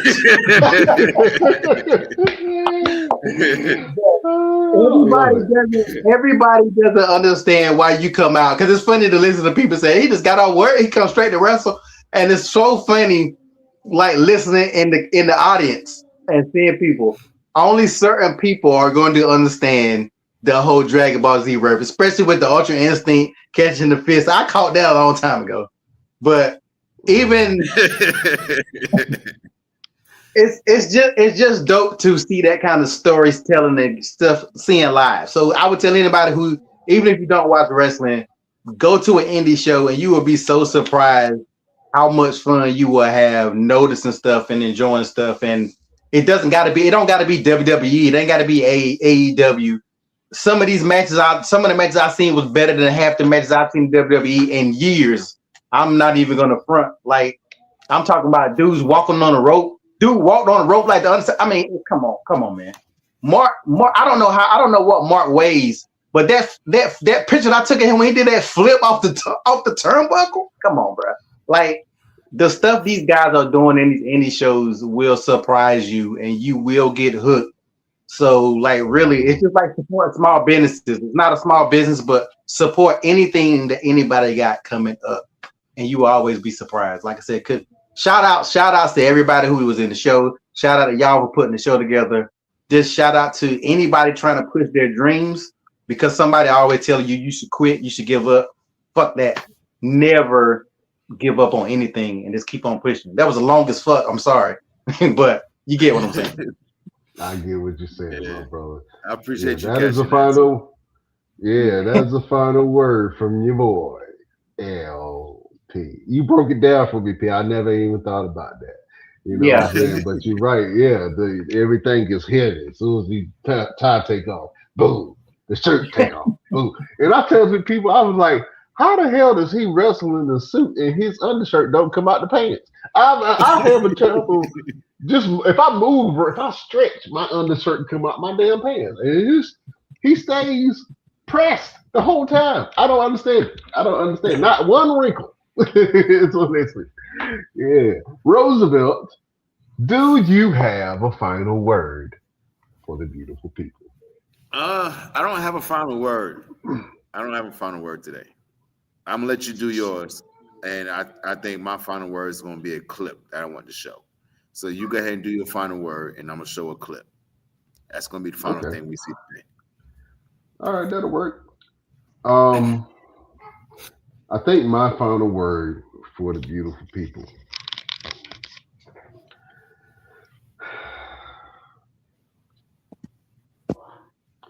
And it's a lot that I can go with, but I'm gonna really echo something that LP says quite a few times on the show. Is you have to believe in yourself, and you have to believe if God gave you a vision, He gave it to you for a reason. Not everybody is going to understand what you're doing. Not everybody is going to get in line with what you're doing. Some people are going to tell you, you shouldn't do it. You should quit. But don't listen to those voices because God didn't give them that vision. And when we first started, trying to do the show and we came up with the concept, not everybody was on board with what we were doing. And a lot of people didn't know what the hell we was doing. You know what I'm saying? And it's like, okay, we kind of got to explain. And when we try to explain to them, they like, so it's a wrestling show? Like, nah, it's not a wrestling show. Mm-mm. It's an event. It's an experience. And until you are there and you feel the energy, and I think that's something that that I can honestly say that we do. We create and curate an environment for fun, for energy. A lot of people said it felt like a family reunion. I'm not sure how many other locker rooms have that feeling, where everybody feels welcome and everybody feels like they're a part of something. But what I will say, if you have a dream and it's something that you want to do, don't worry about how you gonna make it happen. Don't worry about where you gonna get the money from. Don't worry about where you gonna get the talent from. Don't worry about who's gonna support you or who's not gonna support you. You just have to get started. You have to get started, and you'll figure it out. So believe in yourself, believe in your dreams, believe in your abilities, and believe in the man or um, the creator that created you and gave you all the gifts and gave you the vision. It's up to you to do it. Not everybody believed Noah when he was building the ark. He didn't know how he was going to get it done. It was a lot of people that just, I was like, oh no, he crazy over here building the boat, talking about the rain. And then all of a sudden the first raindrop hit. And they was like, oh man, I wish I would have got on Noah's boat. You know what I'm saying? Well, this is our boat. You either get on or get left. Straight up like that. But yeah, believe in yourself, believe in your dreams, believe in your abilities. Um, and you can make anything happen. That is a final word from your boy. I don't have my glasses today. Brian Renegade. All right, Roosevelt, hit me. Yeah, ladies and gentlemen. Well, before we even show the clip, because this is the last thing we're going to hear from us today, make sure you tune in next week on the best. Well, are we going to do a show next week? Because next week is Christmas Eve. I don't think Next we're week going to is do a show Christmas Eve. next week. Should we do a holiday show? I don't know. We could. We'll think about it. We'll think about it. We'll talk about it throughout the week. We'll talk And about in the it. meantime, between time, y'all make sure y'all tune in because we just might do a show. We just might not. But you make sure y'all tune in. We can't hold you no longer. We're going to hit you with this clip and we're going to bid you adieu.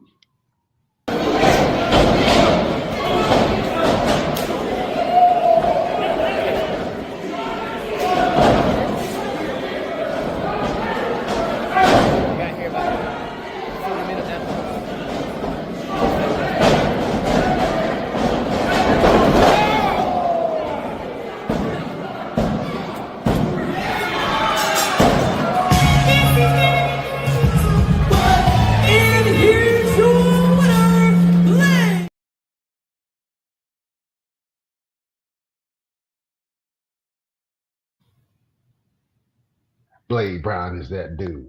All right. Like you said, we can't hold y'all no longer. Check us out on all of our social medias. You can follow us on the Best Damn Wrestling Podcast. Wherever you get your podcast, we're on every single platform. We're in 56 countries. We have had some legendary guests on our show. And just wait to see the surprises that we have in store. You got anything else for the group, Roosevelt? Nope. Merry Christmas. Merry Christmas. Happy New Year's. Happy Hanukkah. Happy Kwanzaa from the Best Damn Wrestling Podcast.